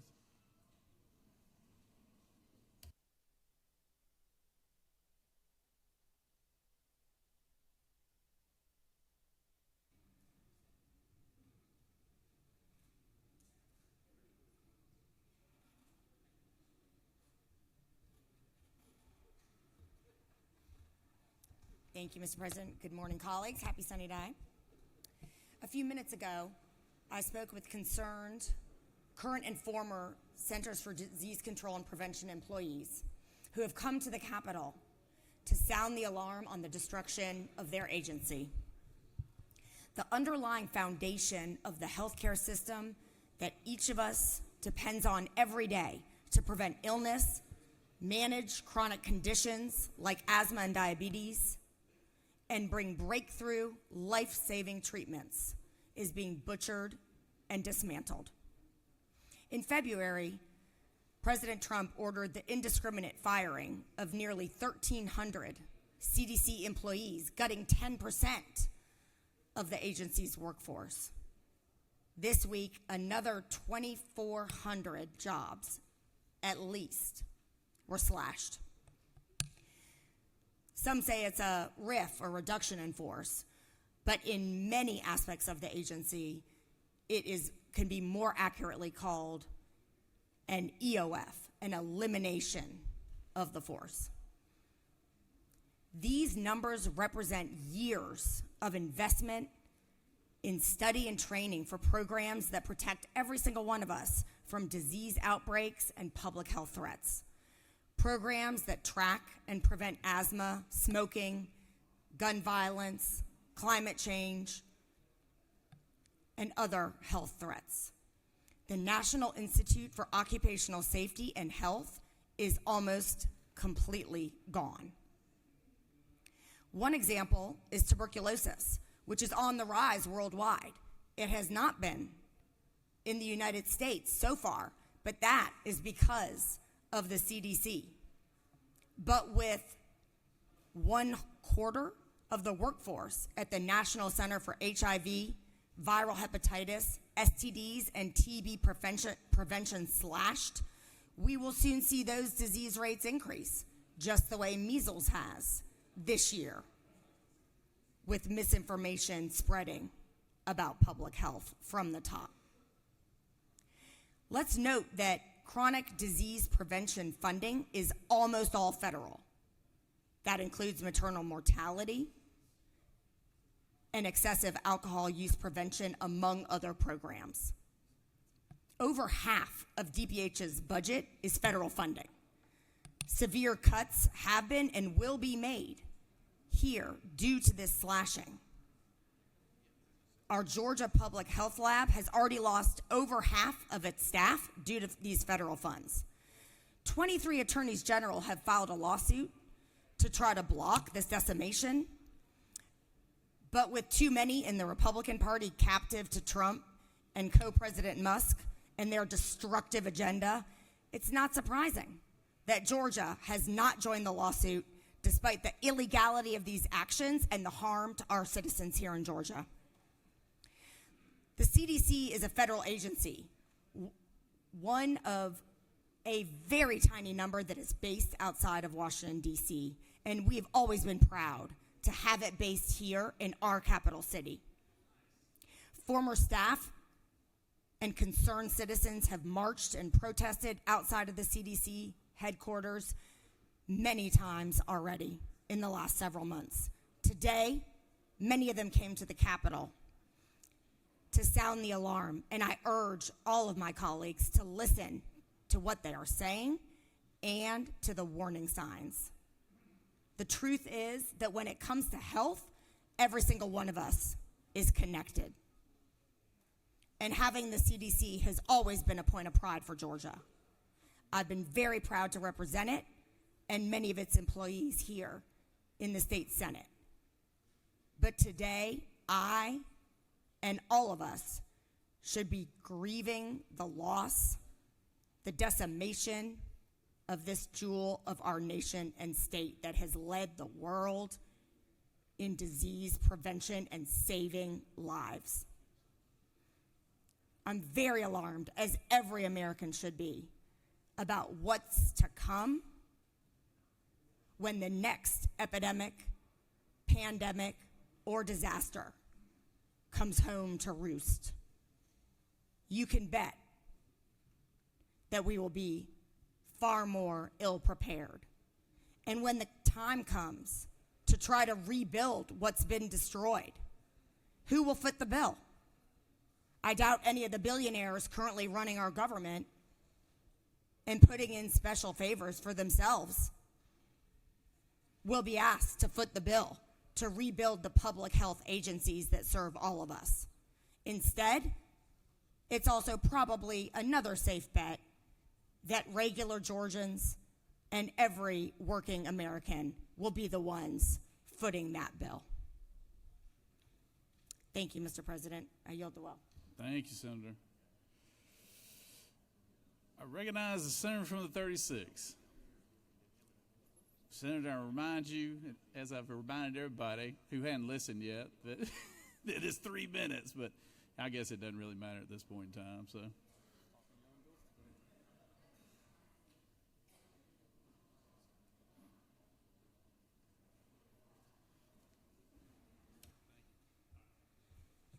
Thank you, Mr. President. Colleagues, here on the final day of our 40-day session, I rise to continue this conversation around diversity, equity, and inclusion. You know, when the nation watched a white policeman hold down a black man and literally kill him with the TV cameras running, kill him with the iPhones running, when that was captured and spread across this country. People in huge numbers were shocked and appalled. And it hit a whole new level of consciousness among a lot of people that had had their eyes closed, that were blind to the suffering of people of color, African Americans in particular. It pierced through and it touched the hearts of Americans to see that what they had thought was a myth about police brutality against people of color was actually playing out in real time, and they were watching. They were witness to a murder of a person of color, an African American, before their very eyes. And what did that do? It sparked a new level of awareness and a commitment, a broad commitment in society that we must do better. We must repair the harms that have been done. We must take our nation to a new place. We must continue the battle to build a more perfect union to perfect our democracy. That's where the DEI movement got an infusion of hope. This lamentable bill that has been crafted and introduced around the country, and the motion of taking apart diversity, equity, and inclusion approach in our education system, went through two Senate committees under different bill numbers, and in neither one did we hear a single person from the university system testify. Neither one. Well, there was not one witness who came forward to testify other than the author of the bill to say why this was needed. Not one. Not in the higher education committee, and not in the last committee from which it emerged, chaired by the gentleman from the 21st. So serious harm was done. You're hearing from the voices of your colleagues today the dismay and the outrage of shutting down that debate and passing that bill, and it will be a stain on Georgia. It will be a stain on Georgia. My time is up, and I will yield the well. Thank you for your attention.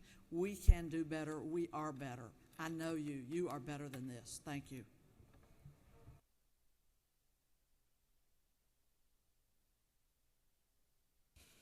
All right, you have a Senate calendar before you right now of privilege resolutions. Is there objection to the privilege resolutions? Does any senator wish to speak to remove a resolution from the consent calendar? If there's no objection on the consent calendar, these resolutions are passed, or adopted, I should say. Are there any motions to withdraw or commit? You have before you a consent calendar of local bills. Mr. Secretary, have there been any objections to the local bills on the consent calendar? Mr. President, no objections have been filed.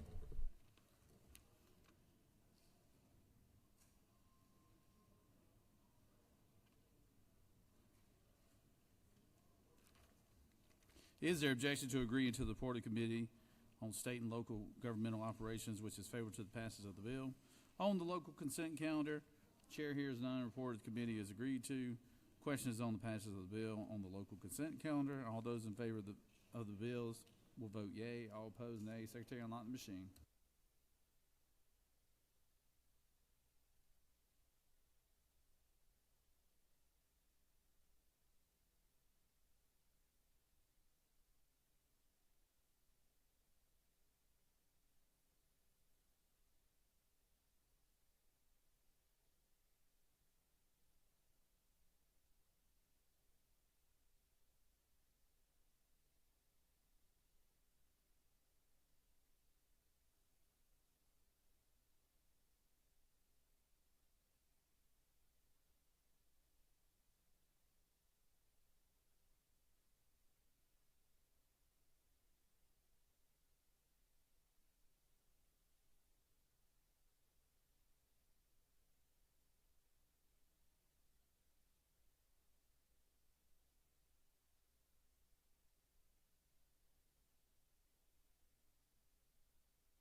On the passage of the bill, the yeas are 51, the nays are 1.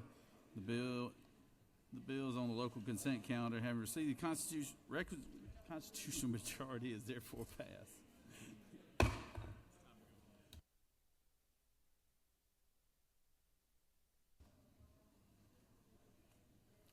Recognize Senator from the 20th. Mr. President, I move that the Senate agree to the House substitute to Senate Bill 201. Secretary, read the caption. Senate Bill 201 by Senator Walker of the 20th and others, bill to entitled an act to amend Code Section 10-1-393 of the Official Code of Georgia annotated related to unfair or deceptive practices in consumer transactions, unlawful and examples so as to provide increased consumer protection for homeowners entering into contracts with contractors following natural disasters, provide for certain contractual requirements and for other purposes. Mr. President, the House offers the following substitute to Senate Bill 201, a bill to be entitled an act to amend Code Section 10-1-393, the OCGA related to unfair or deceptive practices in consumer transactions, unlawful and examples, so as to provide increased consumer protections for homeowners entering into contracts with contractors following natural disasters and for other purposes. Mr. President, that completes the order.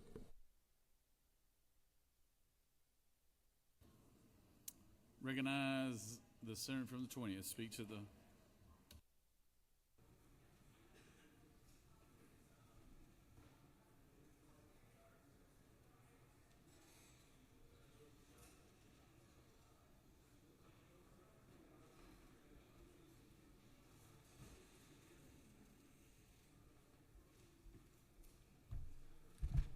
Thank you, Mr. President. Senate Bill 201 is the bill we passed out of here to protect our Georgia homeowners after suffering property damage after natural disaster from unscrupulous contractors.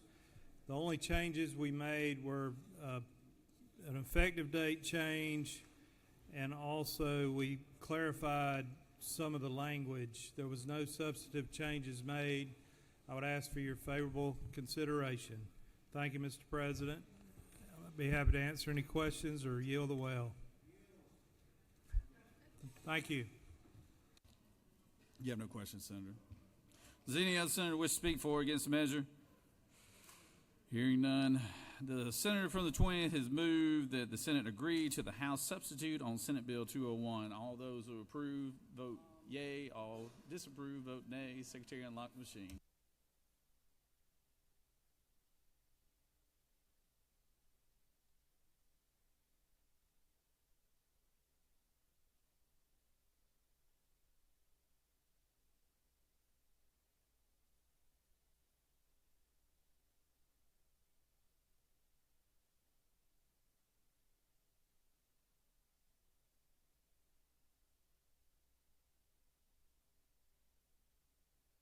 Senator from the 24th, what purpose you rise? Mr. President, I'd like to excuse the senator from the 25th for doing business outside the Capitol. All right, well, on the next vote, he'll be excused.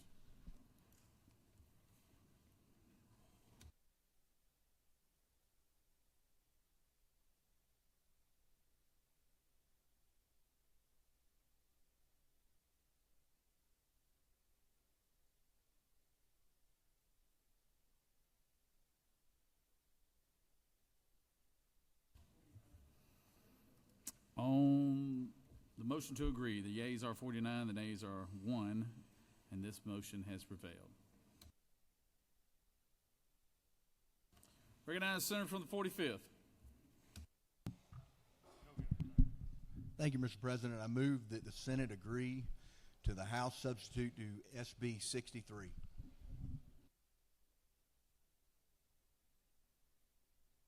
Secretary, read the caption.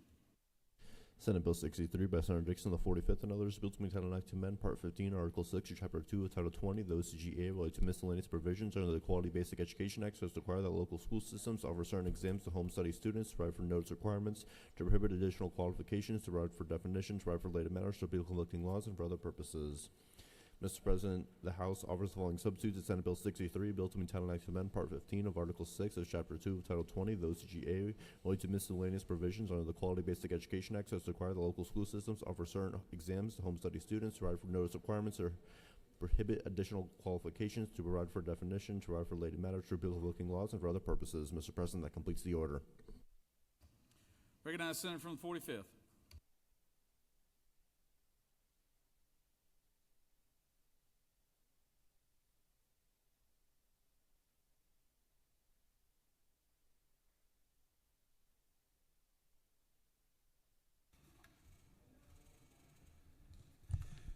Thank you, Mr. President. Senate colleagues, as you remember, Senate Bill 63 had to do with our homeschool students, allowing them to take their advanced placement test in their residency school. The House added one test having to do with the Armed Services vocational test, and that's the only change to the bill. I'll be happy to answer any questions, Mr. President, or I'll yield the well. Thank you, Mr. President. I yield the well. Does any other senator wish to speak for or against the measure? Chair hears none. Senator from the 45th has moved that the Senate agree to the House substitute on SB 63 All those in favor will vote yea. All opposed, nay. Secretary, unlock the machine.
On the motion, the yeas are 51, the nays are 0, and this motion has prevailed. Recognize Senator from the 42nd. Mr. President, I move that the Senate agree to the House amendment to the Senate substitute to House Bill 136. Secretary, read the caption. House Bill 136 by Representative Newton, the 127th, and others. Bills to be town and act to amend Chapter 7, Title 48 of the OCGA related to income taxes so as to expand the tax credit for contributions to foster child support organizations to allow such organizations to include as qualified expenditures wraparound and mentorship services for justice-involved youth, to expand the wraparound services that are qualified expenditures, to provide for tax credits to be used by certain insurance companies against insurance premium tax liability and for other purposes. Mr. President, the Senate offers the following substitute to House Bill 136, Bill to be entitled an act to amend Chapter 7, Title 48 of the OCGA related to income taxes and for other purposes.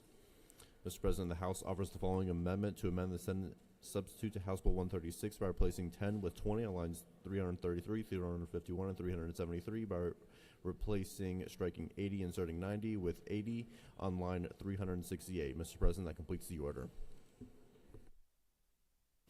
Recognize Senator from the 42nd.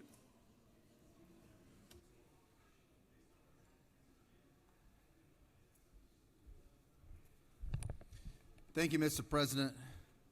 House Bill 136 was the bill we passed last week that expanded our foster care tax credit.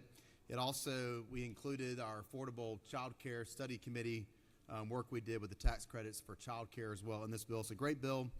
When the bill was on our side, there was a change to the existing law when it comes to the percentage of the funds that must be used on qualified expenses for our foster care support organizations.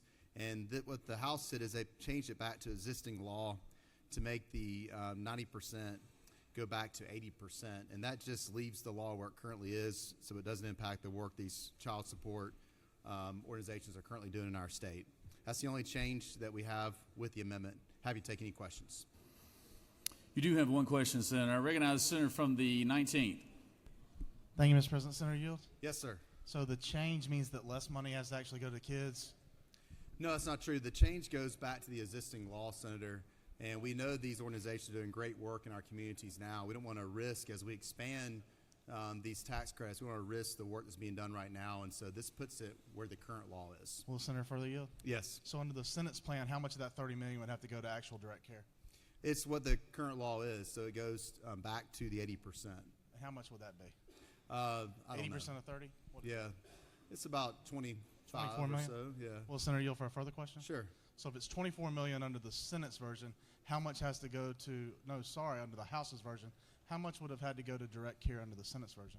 Well, the problem is the Senate version may not work because you may actually get what these organizations can't operate. That's the risk we have. And so you can't look at it from a math standpoint that way. If you think that we need to change the law on that, maybe best to have a separate bill that addresses that moving forward versus using the bill we have now, we're expanding our credit to potentially handcuff these organizations. With the Center for the Yield? Yes, sir. Is it not true that this is a bill? This that is a would what? would directly affect that? The matter you told me to address in a separate bill? I couldn't hear what you said. Is it not true that the Senate's version would have $27 million going to direct care and the House's version would have $24 million going to direct foster care? Not necessarily, because we don't know if these organizations can operate if you change this overhead number.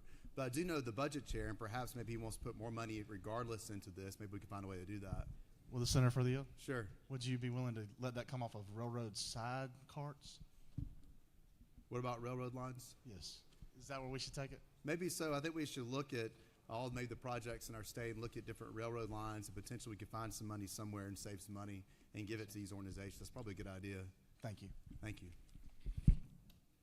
You know, y'all sit right beside each other. Y'all know that, don't you? Mr. President, it is early, but I was thinking the same thing. If you got questions, just come see me, especially if you sit next to me.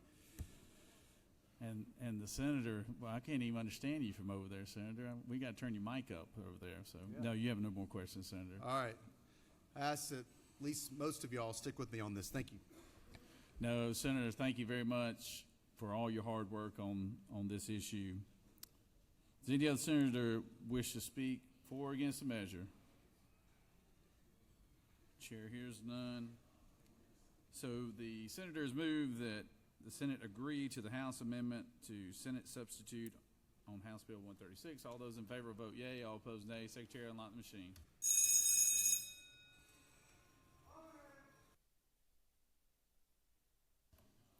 Recognize Senator from the 53rd. For what purpose do you rise? Thank you, Mr. President. Point of order, I don't have Senate Bill 151's substitute in my book. I don't know if any other senator has it in their book, but I'll send somebody back there to find it for you, Senator.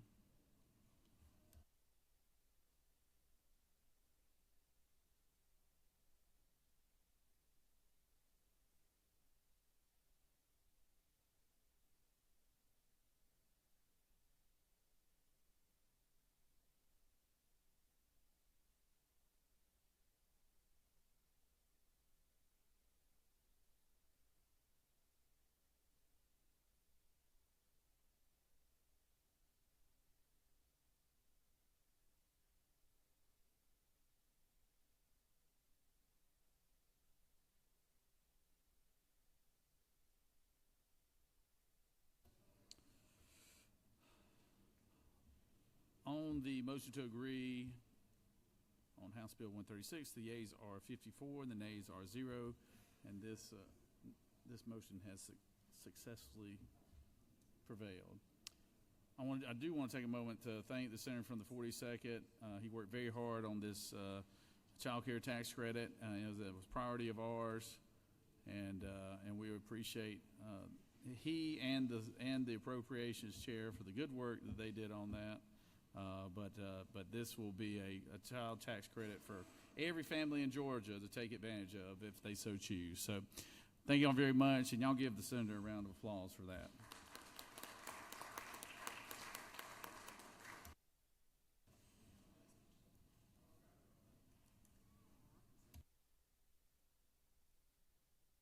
Recognize the senator from the 32nd for a motion. Thank you, Mr. President. I move that the Senate agree to the House substitute to Senate Bill 20. Secretary, read the caption. Senate Bill 20 by Senator Kirkpatrick of the 32nd and others, a bill to be entitled an act to amend Article 7, Chapter 3 of Title 20 of the OCGA related to scholarships, loans, and grants so as to provide for student loan repayment for veterinarians who practice shelter medicine and veterinarians who practice in nonprofit pet sterilization clinics, to create the State Veterinary Education Board for Shelter Medicine and Pet Sterilization, to provide for requirements for participation in loan repayment program, to provide for maximum total and annual repayment amounts, to provide for terms for repayment agreements, to provide for rules and regulations, to provide for related matters, for bill-conlooking laws, and for other purposes. Mr. President, the House offers the following substitutes to Senate Bill 20. Bills to be entitled an act to amend Article 7, Chapter 3 of Title 20 of the OCGA related to scholarships, loans, and grants so as to provide for tuition grants to children and spouses of certain public employees killed or permanently disabled in line of duty and for other purposes. Mr. President, that completes the order. Recognize the senator from the 32nd.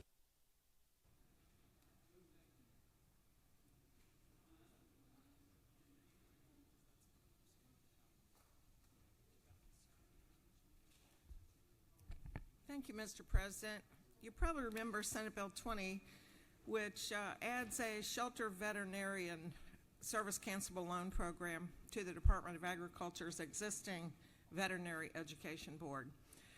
The House added another section, which was previously House Bill 56, that had to do with children and spouses of people killed in the line of duty.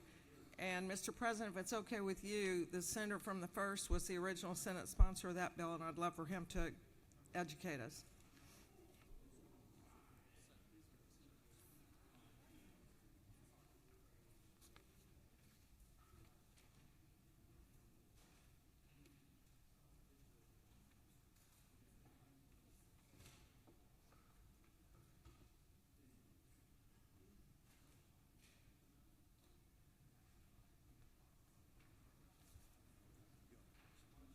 Thank you, Senator. Does any other senator wish to speak for or against the measure? Recognize Senator from the 1st.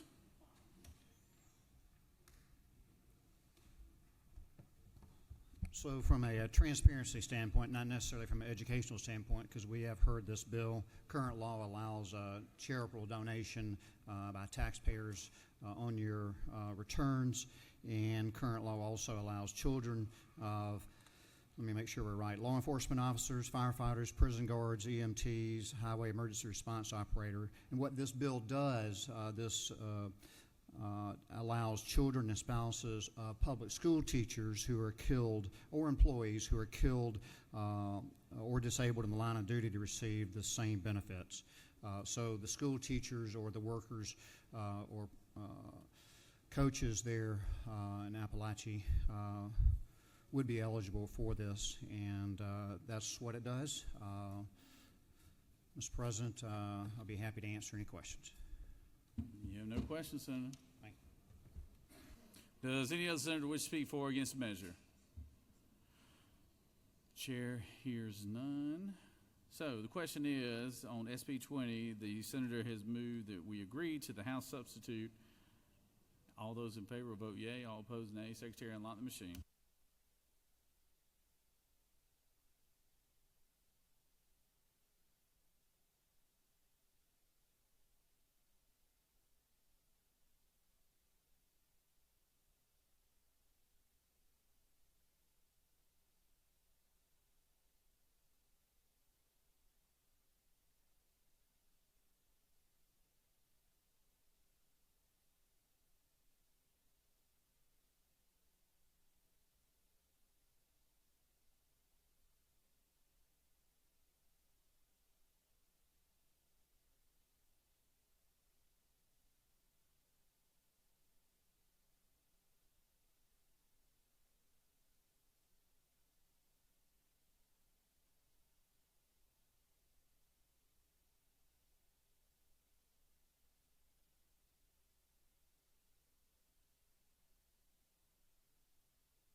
On the motion to agree, the yeas are 50 and the nays are 2, and this motion has prevailed.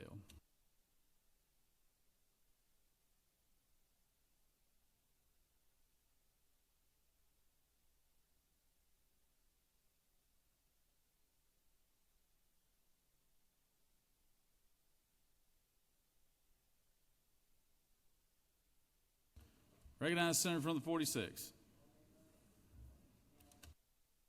I move the Senate agree to the House substitute to SB 255.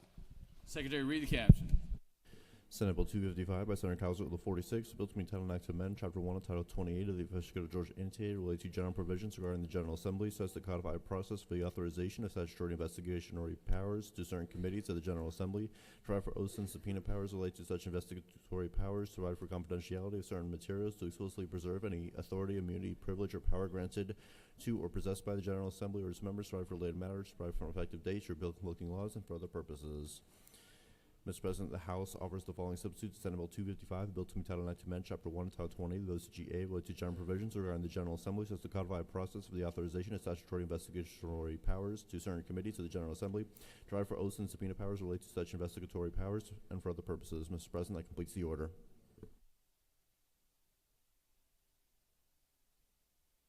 Recognize the senator from the 46th.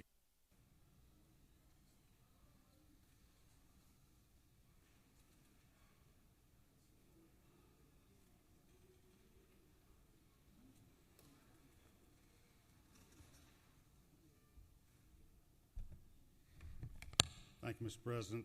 Ladies and gentlemen of the Senate, the House made only one very tiny change to this bill, and I believe that was at lines 54. We had the number of a code section that was incorrect, just literally a scrivener's error, and that was changed.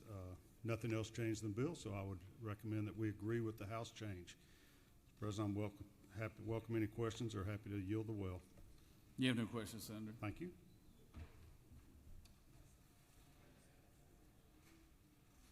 Does any other senator wish to speak for or against the measure? Chair hearing none. The senator has moved that the Senate agree to House substitute on SB 255. All those in favor will vote yea. All opposed nay. Secretary, unlock the machine.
On the motion to agree to the House substitute, the yeas are 31, the nays are 22, and this motion has prevailed. Recognize Senator from the 6th. Mr. President, I move that the Senate agree to House substitute to SB 85. Secretary, read the caption. Senate Bill 85 by Senator Brass of the 6th and others, bill to Title 9 to amend Article 12, Chapter 3 of the Title 20 of the OCGA related to post-secondary education grants for foster children and adopted children so as to establish a grant program to provide grants to former foster youth who meet eligibility requirements subject to specific appropriations, to provide for related matters, to repeal conflicting laws, and for other purposes. Mr. President, the House offers the following substitute to Senate Bill 85, bill to Title 9 to amend Article 12, Chapter 3, Title 20 of the Code of Georgia annotated related to post-secondary education grants for foster children and adopted children and for other purposes. Mr. President, that completes the order. Recognize Senator from 6.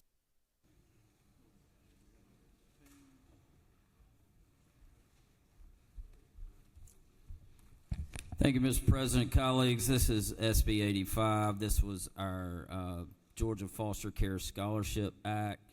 The House, in its infinite wisdom, added some more limitations on it, or really just some parameters to make sure that the state could afford the program. And I think they actually made some good changes for once. So I urge your favorable consideration. I yield the well. Senator is yielded. Any other senator wish to speak for or against the measure? Chair hears none. So the senator has moved that the Senate agree to the House substitute on Senate Bill 85. All those in favor of the measure, of the motion, will vote yea. All opposed, nay. Secretary, unlock the machine.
On the motion to agree, the yeas are 53, the nays are 1, and this motion has prevailed.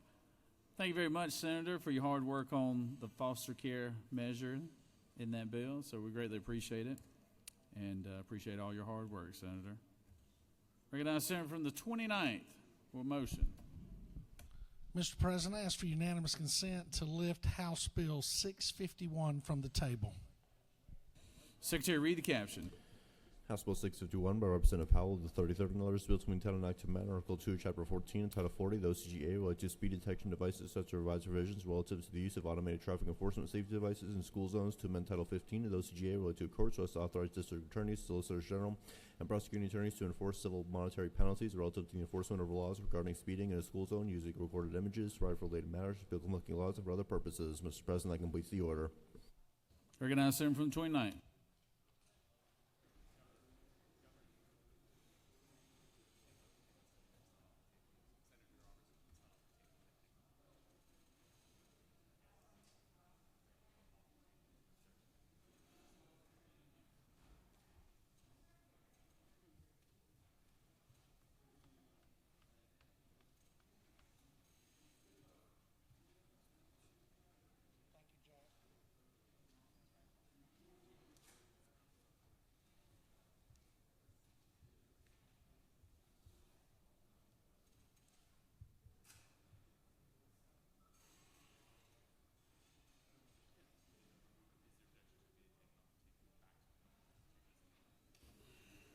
Is there objection? Hearing none. Finish the caption, please, Secretary. House Bill 631 by Representative Powell of the 33rd and others, bill to entitle an act to amend Chapter 2 of Title 14 and Title 40 of the OCGA and for other purposes. Mr. President, the Senate Committee on Rules recommends that this bill do pass by substitute. Respectfully submitted, Senator Brash, Chairman. Mr. President, the Senate Committee on Rules offers the following substitute to House Bill 651, a bill to entitle an act to amend Article 2, Chapter 14 and Title 40 of the OCGA related to speed detection devices, as to revise provisions relative to the use of automated traffic enforcement safety devices in school zones and for other purposes. Mr. President, that completes the order. Now recognize the Senator from the 29th.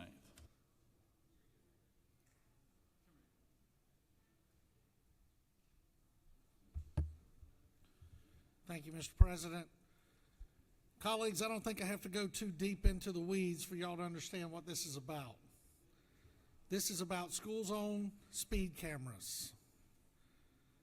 There is not a body in this building that understands this issue better than the Georgia State Senate.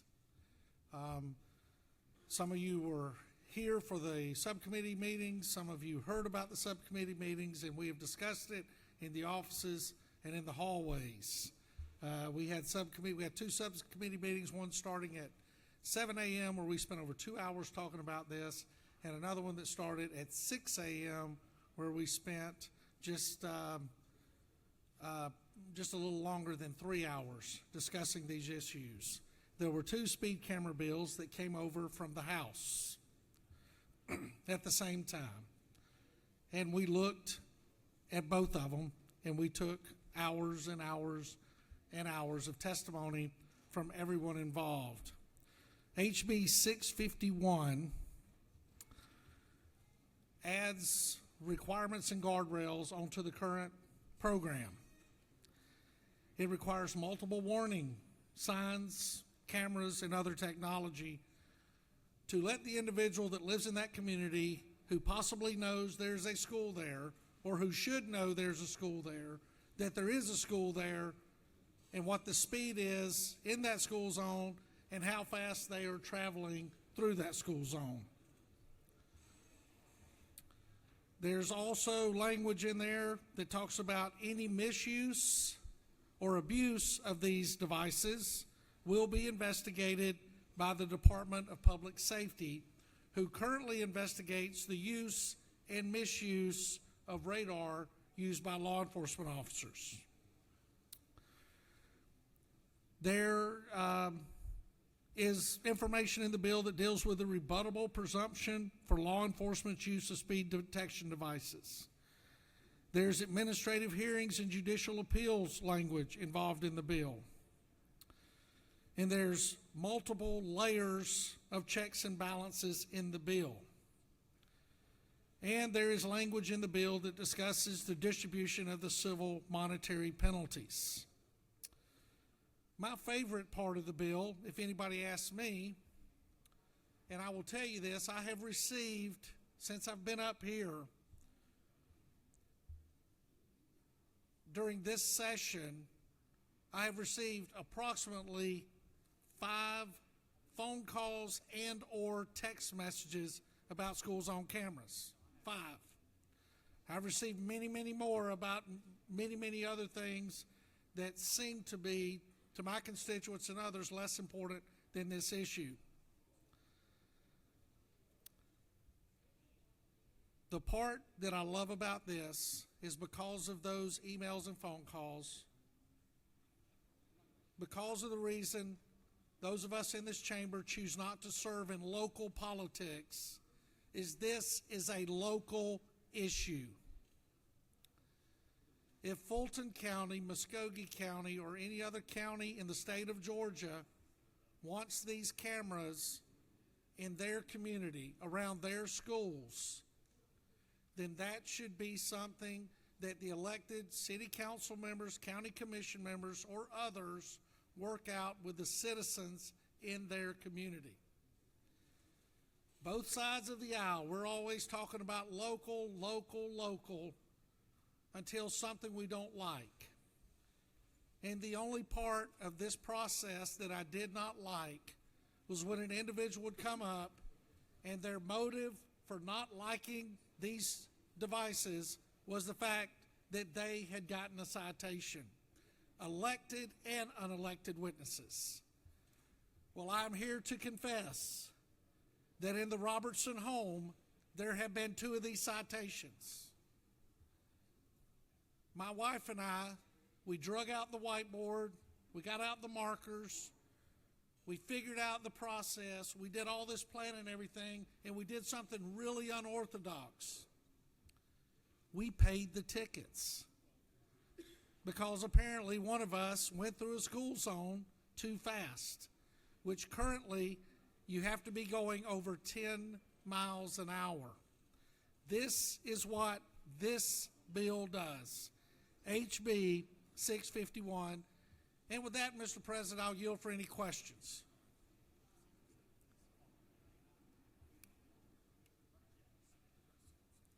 You do have a couple questions. Recognize the Senator from the 53rd. Thank you, Mr. President. With the whip yield. I do yield. Okay, help me understand who can put up these traffic cameras now, and how does that change in your legislation?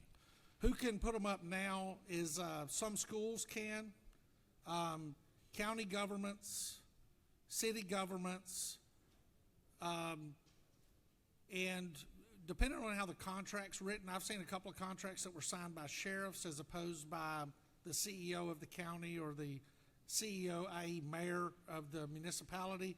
What ours does is it puts the contractual obligation back on the city and the county to be able to do these municipalities are the primary, I guess you would say, the primary negotiators within the contract. So are we taking the school board out of the negotiation? Like, because now they currently have to apply for it, isn't that correct? They can. And the reason we're doing that is because the school does not own the right-of-way where the equipment goes on, because the equipment has to be permitted by the Georgia Department of Transportation as safe equipment, because we wouldn't want just any city or county to do a contract that would require the implantation of foreign devices on the side of the highways, because I think the senator would agree with me, especially around schools with young drivers, we need to make sure that the sides of the roads are as safe as possible. And the roads in front of schools are not the property of the school district either. So their interest into the actual property and the investment into the equipment, what was determined in the multiple conversations where they were really not that much of an interest party other than the safety that comes with it. Well, Senator, further yield.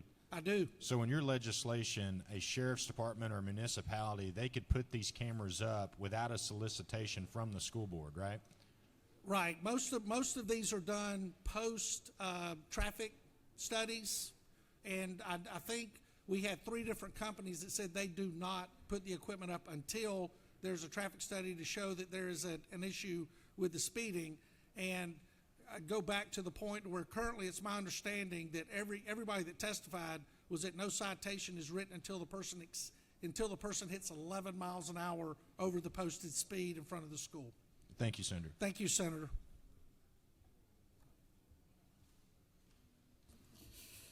You have no further questions, Senator. Thank you, Mr. President. I would ask everyone to support HB 651, and let's send this back from whence it came. Thank you, Mr. President. I yield the well. Thank you, Senator. We have a late arriving amendment. Secretary, read the amendment, please.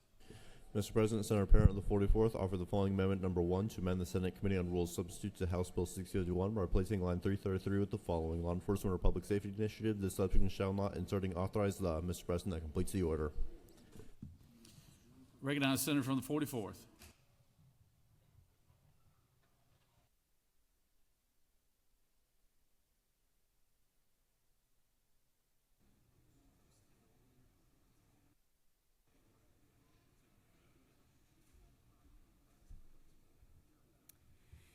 Good morning, colleagues. I am offering amendment number 1. So the current law requires that the revenues from the speed cameras be used to fund, quote, local law enforcement or public safety initiatives. But the Senate rule substitute that we're considering right now would limit local governments to using these revenues to fund local traffic safety initiatives.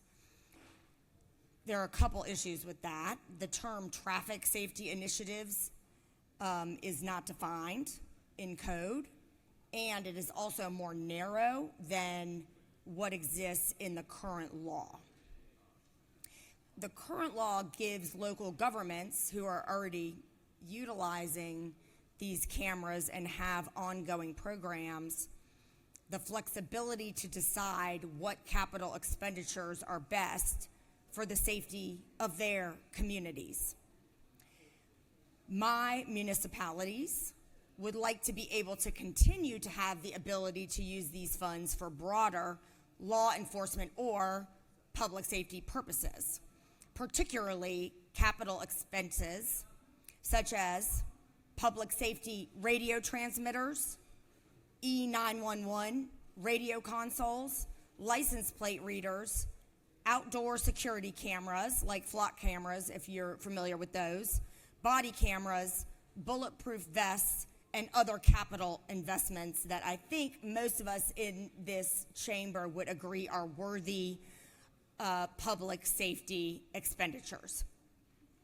But by adopting this amendment to HB 651, we would keep that status quo in the current law that provides the flexibility for local governments to use the citation revenues for public safety purposes. So I urge your favorable consideration in permitting these worthy capital expenditures to still be made with the citation revenue.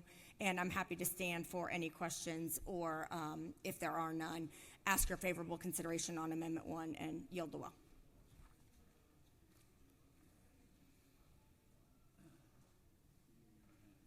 One question, Senator. Recognize Senator from the 37th. No question? All right. Okay. Thank you, colleagues. I urge your support, and I yield the well. Does any other senator wish to speak for or against? I recognize the senator from the 37th.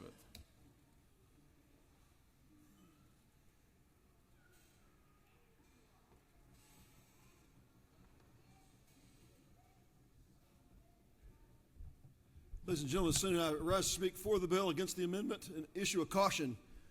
On February 28th, 2018, when this passed the State House, I was the only member of the State House of Representatives to speak against the bill that authorized these speed cameras in school zones.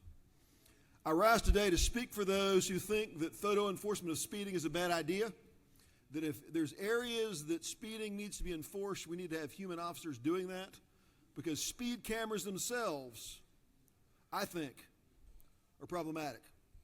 I lived in a community when I was overseas in Germany that had photo enforcement everywhere. Now, every mile of road wasn't enforced by speed cameras, But if you think about the roads we have in our communities, the cameras that are at every stoplight, we could conceivably, for a relatively low cost, have speed enforcement of every single mile of road in Georgia. Conceivably. We have the technology to do that. I think computers, speed cameras, locking down and controlling folks is overreached by government. I think it's wrong. I think it's too far. And I think the process that this bill got enacted with in 2018 would short-circuit the process. And there are hundreds of thousands, if not millions of Georgians who think these cameras ought to be removed altogether. I stand here without qualification to speak against the use of these cameras. In school zones, there are oftentimes law enforcement there that are working as crossing guards and they're managing traffic at school times. If there's a need for that, law enforcement can focus their resources there and deliver it without speed cameras. I say that. I support the bill because the bill controls this process. It limits what I think is, it's been referred to by those in the vernacular as kind of crack cocaine for governments. There's so much money that can be generated through these things because every single time a person goes 11 miles an hour of the speed limit in the school zone, bam, they're hit. Next person, bam, they're hit. Without context, without looking at if there's real danger created by the person's exceeding the speed limit by 11 miles per hour. So I think Georgians who think photo enforcement of speeding is a bad idea need to have a voice. And I just wanted to rise, Mr. President, to give that voice today. I support the bill. I appreciate the Senator for the 29th, the efforts he's engaged in to kind of rein this in, put some integrity in the process. I do think the bill makes the process way better, and I thank him for that. And I'm going to support the bill today. I would oppose the amendment. I think the amendment lets the purposes for which these dollars are used be too broad. I think limiting them as they were in the Rules Committee substitute is appropriate. Limiting to only traffic enforcement interest, I think, is a good control of something that can get out of control and incentivize governments to do more and more and more of focusing on collection of dollars and not really focusing on keeping kids safe. I think the school zone context is something that was used as a sort of a way to kind of get in. Who here is opposed to safety in school zones? No one. We all want safety in school zones. But many Georgians think enforcing speeding with cameras goes too far. And I just rise today to speak on their behalf. Thank the Senator for the 29th. Urge you to support the bill, oppose the amendment, and let's find a day that we can repeal speed zone cameras altogether in this state. Thank you, Mr. President. All right, Senator's yielded. Senator, would you like to close debate or your? All right. Recognize Senator from the 29th.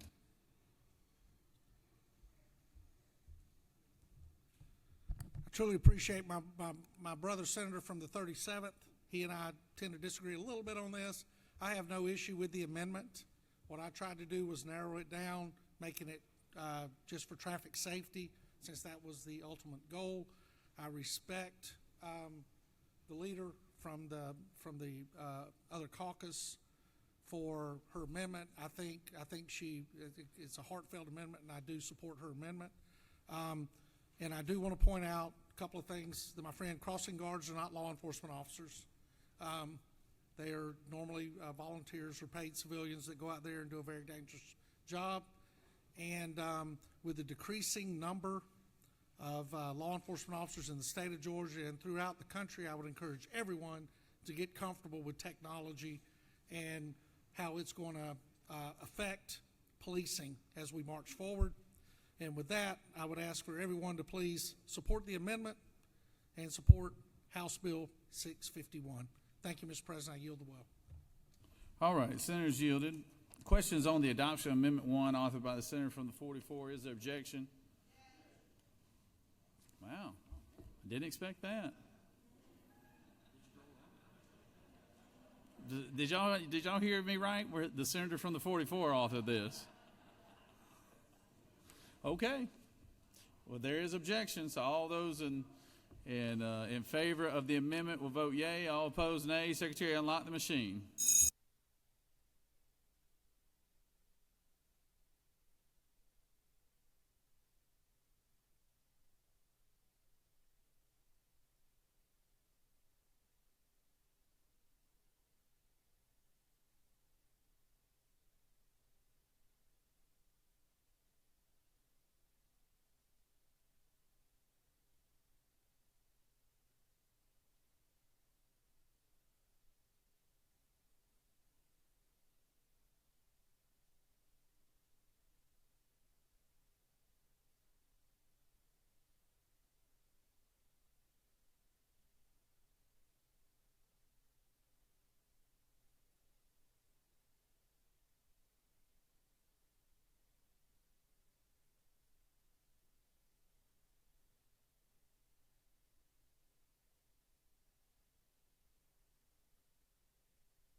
On the adoption of amendment number 1, the yeas are 40 and the nays are 15, and this amendment has been adopted.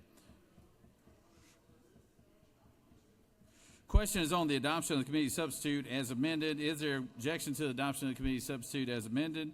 Hearing none, the committee substitute as amended is adopted. Is there objection to agreeing to the report of the committee which is favorable to the passage of the bill? Chair hears none, the report of the committee is agreed to. Is there objection to the main question being ordered? Chair hears none, the main question is ordered. Questions on the passage of the bill by substitute. All those in favor of the bill vote yea, opposed nay. Secretary will unlock the machines.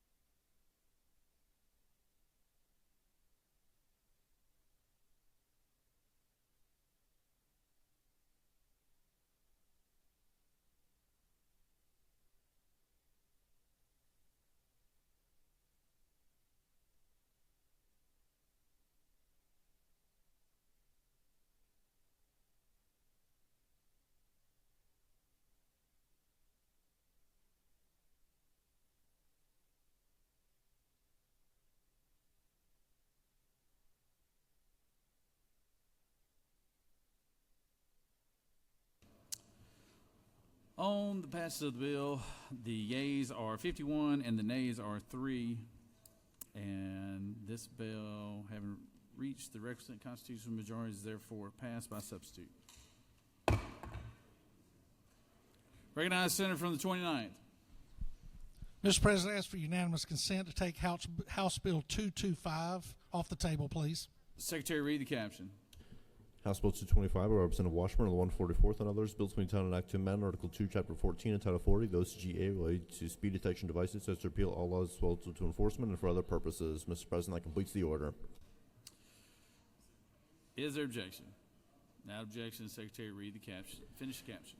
House Bill 225 by Representative Washburn of the 144th and others. Bills to be entitled an act to amend Article 2, Chapter 14 and Title 40, the OCGA related to speed detection devices, as to repeal all laws relative to enforcement of speeding violations in school zones through the use of automated traffic enforcement safety devices, to provide for conforming changes, to prohibit local governing body or law enforcement agency from entering into or renewing a contract that provides for enforcement of laws relative to speeding violations in school zones through the use of automated traffic enforcement safety devices, to provide for related matters and for other purposes.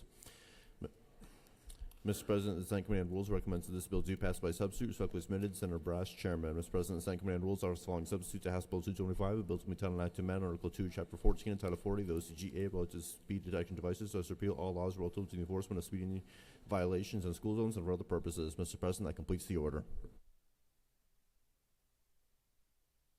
Recognize Senator from the 29th.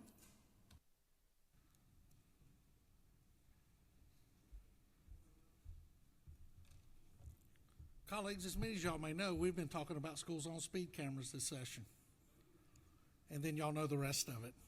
What HB 225 does is very simple. It repeals all laws relating to the enforcement of speeding violations in school zones through the use of certain devices and prohibits certain contracts for the enforcement of speeding violations in school zones through the use of certain devices. What it does is it sets a sunset on the use of these types of devices here in the state of Georgia. And if you are looking at the legislation as amended, if you go to line 91, it says, no contract shall be entered into or renewed by a local governing body or law enforcement agency for the enforcement of speeding violations in a school zone through the use of an automated traffic enforcement safety device on or after July 1, 2027. This code section shall stand repealed on July 1, 2028. With that, Mr. President, I think with the conversation we recently had, I will yield the well. Senators yielded. Recognize Senator from the 30th.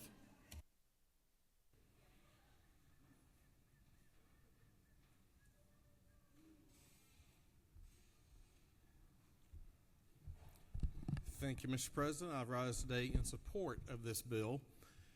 I'm going to tell you why. I'm going to quote Chairman Alan Powell. We have, not just us, but our citizens have lost faith in this system. the system is not, as my good friend from the 29th always states, we should not be policing for a profit. We had a small city chief of police come in to one of those early morning meetings that the senator from the 29th called. And he said the first month we had 600 violators and they were warning tickets because kind of get them used to the system. But he said it came down to approximately 120 tickets a day. Well, I started thinking 120 tickets a day, 180-day school year, that's over 22,000 tickets. And at the current price of $75 per ticket, that's over $1.6 million for one location, for one city. As y'all know, my former background was in law enforcement. I was a sergeant over a motorcycle division. When my shift worked, we had 5 motor officers. We went to different school zones. We enforced school zones. The cameras are a good system when they're used properly. I want to see more guardrails, and I think my good friend Chairman Powell over on the other side has some other guardrails in place that he'll look at the last bill we just passed to tighten it up a little bit more. We do have to protect our children in school zones. I would like to see some of the money go to maybe crossing guards, to help hire crossing guards, make sure the kids get across the street. What I don't want to see is this being used for, again, policing for profit. We can bring this together, but we have lost faith in a system. And I'm hoping over the next 3 years on this sunset, we can bring faith by the help of our local governments doing what should be right and listening to their constituents and tighten it down a little bit further. If we can't, and we pass this bill, and this bill passes over in the House, and if my constituents ask me to come back in 3 years, we will take a very hard look at this and say, is it time that we can't have faith in this system anymore, or has there been a good faith effort in trying to make sure that people trust what's going on with these speed cameras? So I would ask that you support this bill. Again, I appreciate the author bringing this bill to this body, and we'll ask for favorable consideration on the bill. Unless there's any questions, I'll yield the floor. You have no questions, Senator. Thank you. Recognize Senator from the 50th.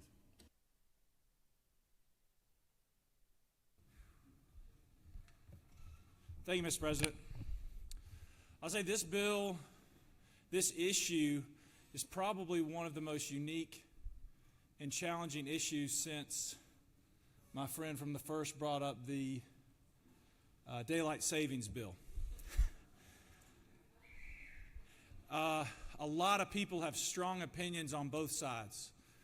And ultimately, I think what the speed cameras aim to do and what this bill to do away with speed cameras aim to do is supported strongly on both sides. But the issue is people are driving too fast in front of schools. That's the issue. What was the solution? Put these cameras up. Did they work? Yeah, they did. People started slowing down.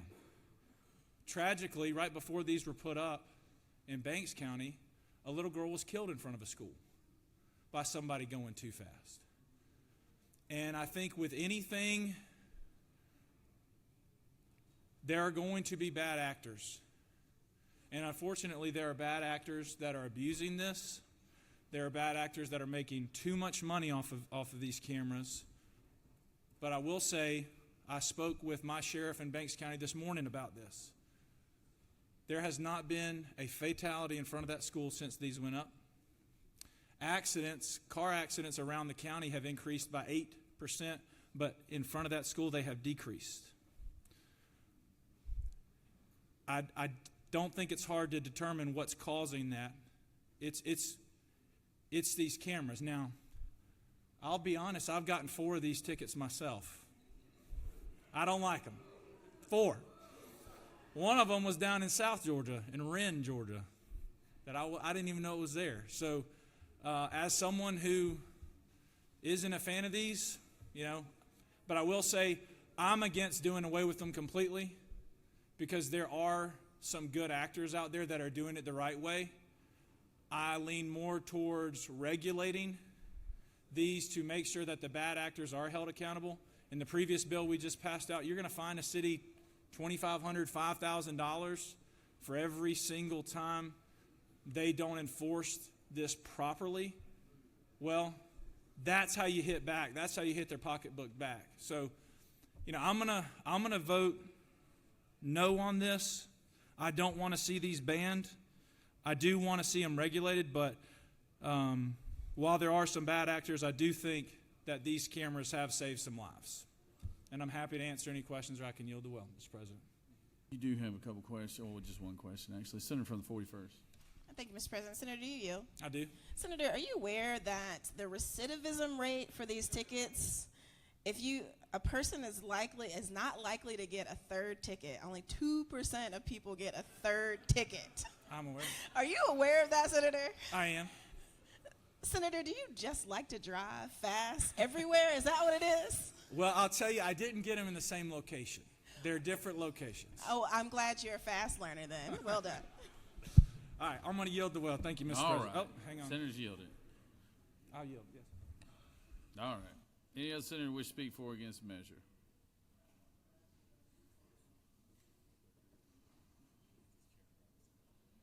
Chairman from the 29th, would you like to close debate?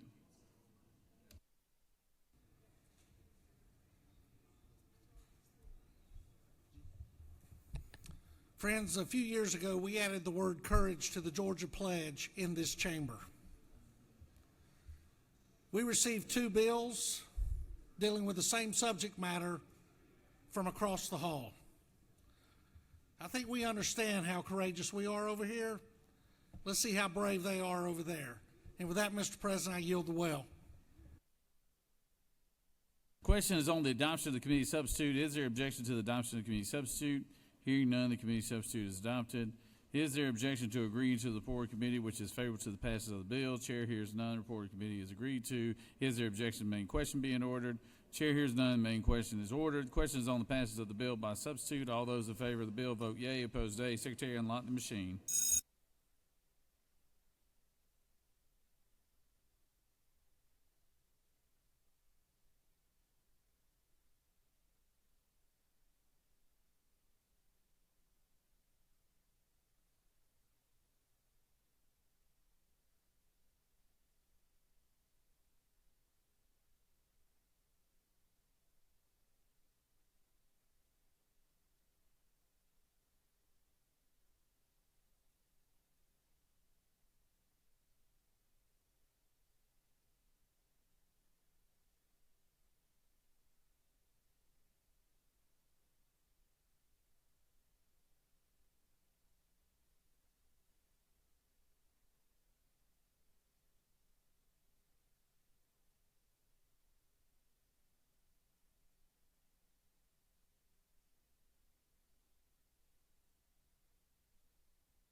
On the passage of the bill, the yeas are 46 and the nays are 6. This bill, having received the requisite constitutional majority, is therefore passed by substitute.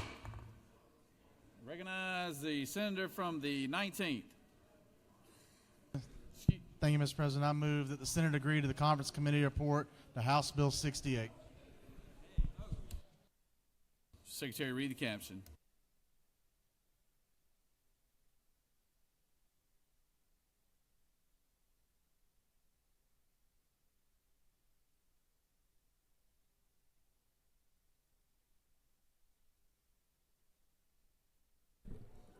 Mr. President, the Committee on Conference on House Bill 68 recommends that the House of Representatives and the Senate recede from their positions and that the attached Committee of Conference substitute to House Bill 68 be adopted. Respectfully submitted, Senator Tillery, Chairman. Mr. President, that completes.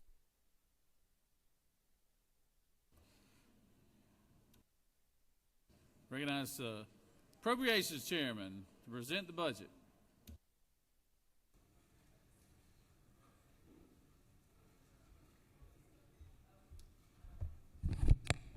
Thank you, Mr. President.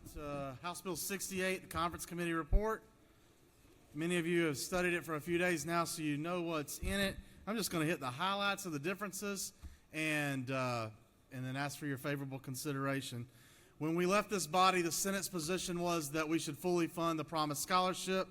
The conference committee report fully funds the Promise Scholarship at $141 million. Another position of the Senate is that we would not pay for today's projects with tomorrow's money, that we wouldn't have a bond project. We would pay for that instead with cash and the record state reserves that we have. The conference committee report preserves that position and pays for all projects with current dollars. Further, you'll see that we did have to reduce some of the dollars that you may have seen in the Senate side. This is not a budget that has a lot of discretionary spending. The knickknacks and the trinkets are out of it. It's more focused on necessities, those necessities being in the forms of provider rate increases for certain Medicaid items, those also being in corrections for the items that we've talked about there. There were a lot of issues in corrections that we began addressing early on in January. We had to call Tyrone Oliver, the commissioner, several times to discuss those things with him, and he was very helpful in working through where we would end up landing. The Senate's position concerning support of independent pharmacists in the state health benefit plan is also preserved. In the judicial branch, there were a lot of different pay raises for judges and prosecuting attorneys. All of those will start in January, which is the same position that the Senate had earlier.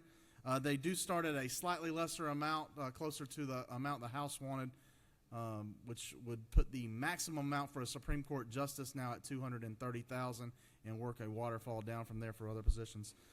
The conference committee report has several additions in agriculture, including those for an emergency management position and for meat inspector positions. In the Department of Community Affairs, we clarify that the reductions taken by the Senate will be carried forward in the conference committee report, but they will stay out of the State Housing Trust Fund and also out of other programs that we had started in community affairs.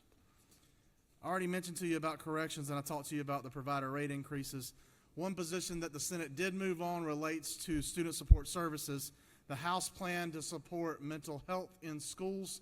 We moved closer to their plan. We did not fund, and the conference committee report did not fund the database that we had talked about earlier, but we did move to their line items concerning student support services and mental health. We also moved closer to their position on a way to support poverty. It is not a QBE item, and it's a one-time pilot fund, but we did move closer to the House's position to try that in the areas moving forward. In the ERS budget, we stayed with the $26 million that's recognized in the base, but the Senate's addition of that item had to fall substantially to about $10 million. We still have language that explains that we want that to be a one-time supplement paid to eligible retirees, and we are letting it be paid upon approval of the board. In human services, the way this budget ended up balancing out is the governor saw two areas that he really wanted to support. One of those was a building at the University of North Georgia. The second was in the Department of Human Services out-of-home care. That's the monies that are paid to those who foster children across our state and those institutions that do so. Looked like there's going to be a substantial shortfall in that budget, and the governor brought a total of $50 million total for projects, the UNG project and the out-of-home care project, to make those be at a number that he felt more comfortable for this year's budget. The other positions that the Senate took relating to many of the capital projects remain the same. There was one late addition where the Senate funded, or the conference committee report funded, a half position at Valdosta State University, but the rest of those, I believe, were already funded in the Senate's portion. Again, the big highlights, I think, from our bigger positions is the Promise Scholarship is fully funded. There is no additional debt in this budget, and it does balance thanks to the help of our friends in the House and our friends at the governor's office. Mr. President, I think I've cleared the highlights. If there's any specific questions, I'd be happy to answer them, and if there aren't, I'll yield the well and allow us to vote on House Bill 68, the state's 2026 general budget. I see your lights come on over there, Senator. Looks like you got a little mini-me over there. The Senator from the 19th.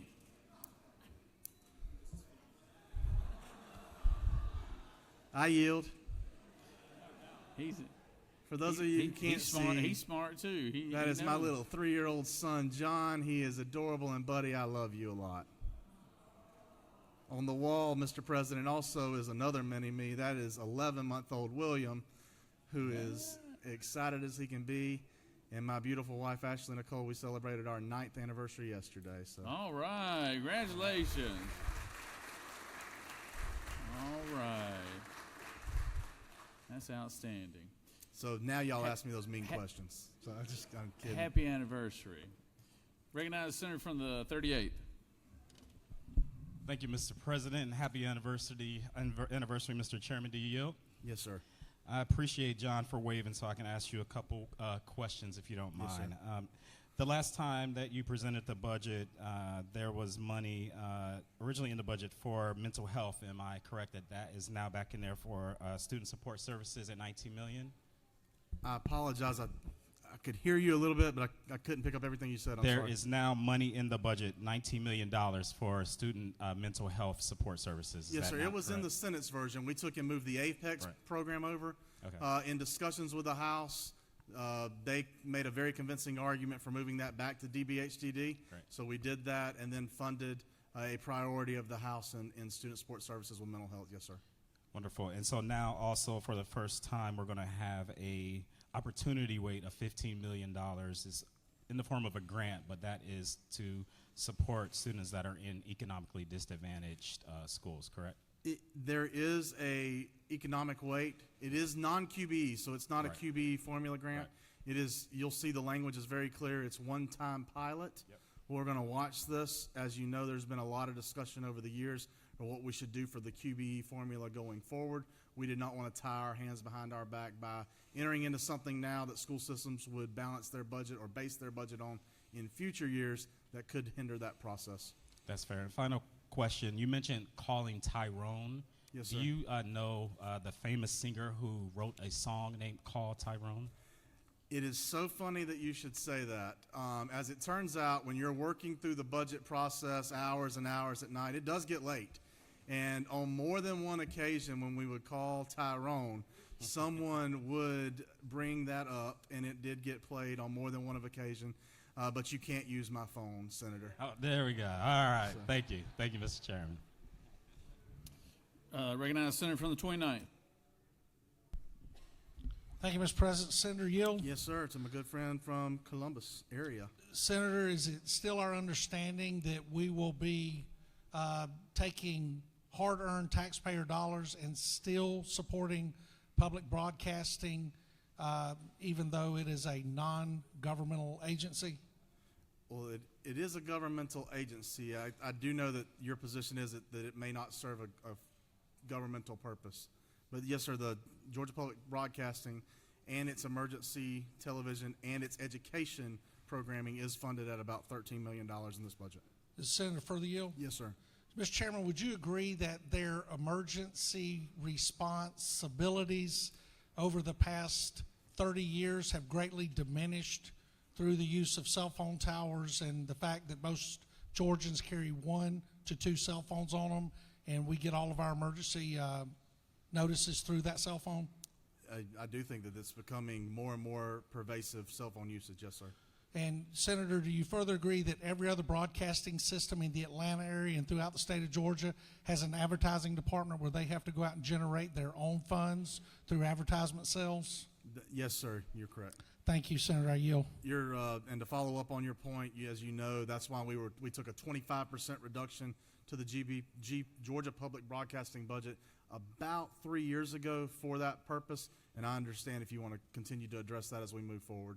I also will support your amendment that we talked about offline that would require Georgia Public Broadcasting and live being the main television show in our corrections facilities. I think that educational programming has a lot of merit, and you've brought that up, and I will support you if we can find a bill to do that. All right, looks like it's the last question. Senator from the 6th. Thank you, Mr. President. Senator, do you yield? I will yield to my best friend, the Rules Chair.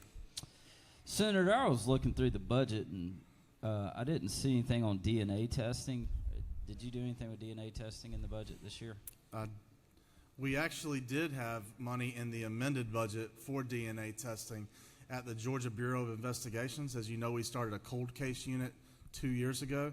It's been extremely successful at solving many of the cold case crimes, and there was $100,000 in the amended budget to expand that program. Senator, would you further yield? Yes, sir. That's not in this budget, though, for clarity. Well, Senator, you had mentioned your 2 mini-me's over there, and I was just curious if any of that DNA money could be used to test anybody from Senate Press for your 3rd mini-me. Yes, sir. That's probably a wise idea. We need to call Tyrone. There are no further questions, Mr. President. I will yield the well. And thank you all again so much for your extremely diligent involvement in this matter. I appreciate the calls. I appreciate how important that you made this document and how much you weighed into it. I yield the well and ask for your favorable consideration. The Conference Committee report to House Bill 68. Thank you, Senator. Thank you, Senator. Appreciate that. I appreciate all the hard work you and the staff. Yeah, y'all give them a round of applause.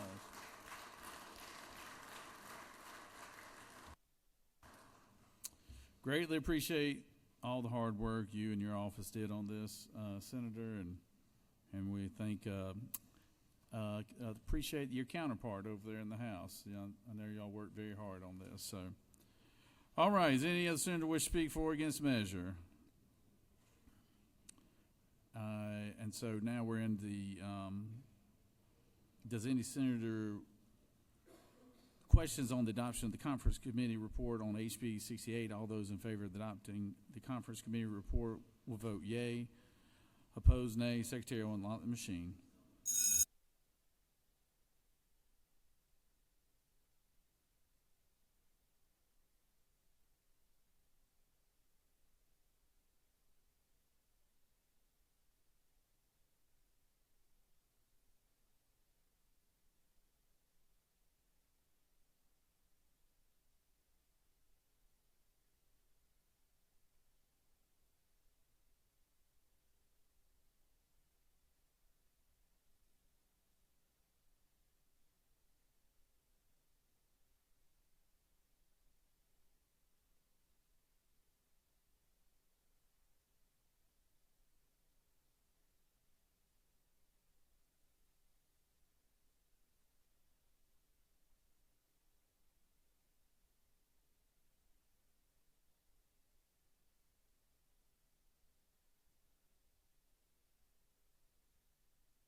Senator from the 31st, what purpose do you rise? On the motion, the yeas are 54 and the nays are 1, and this motion has prevailed, and the Senate has adopted the Conference Committee report on House Bill 68. Senator from the 31st, what purpose do you rise? Mr. President, make a motion we sign it aye.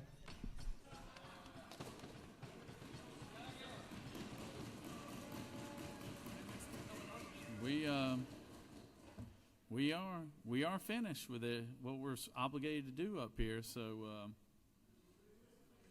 that is a very valid motion right there, Senator. I tell you what, let's do. Let's hold that thought. Let's grab lunch, think it over, and then we might just take it up there. So do you mind maybe just withdrawing the motion just for a second? Recognize the Senator from the 31st. Mr. President, I hope this is not what the University of Georgia's football team is going to do later this year. But I will withdraw the motion. Oh, you talking about? Oh, you're a Tech fan. I forgot That's about right. that. So. Yeah. It's been so long since I forgot y'all still had a team down there. It's been so long. It's been so long since they won that game.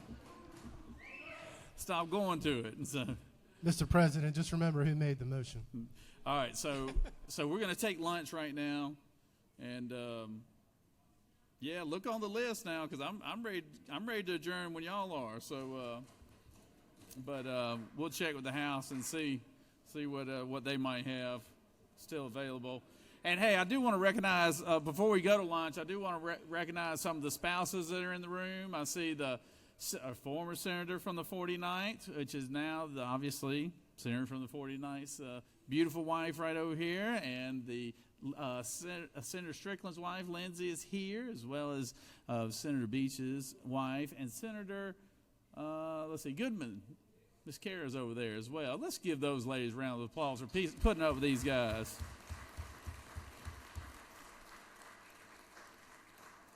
And you know, on Sine Die, you usually have, you know, a lot of people. Some people wear different looking outfits. Some people wear seersuckers. Some people do, you know, other things with their clothing. But I just want to recognize the senator from the 13th, because I don't know what that is right there.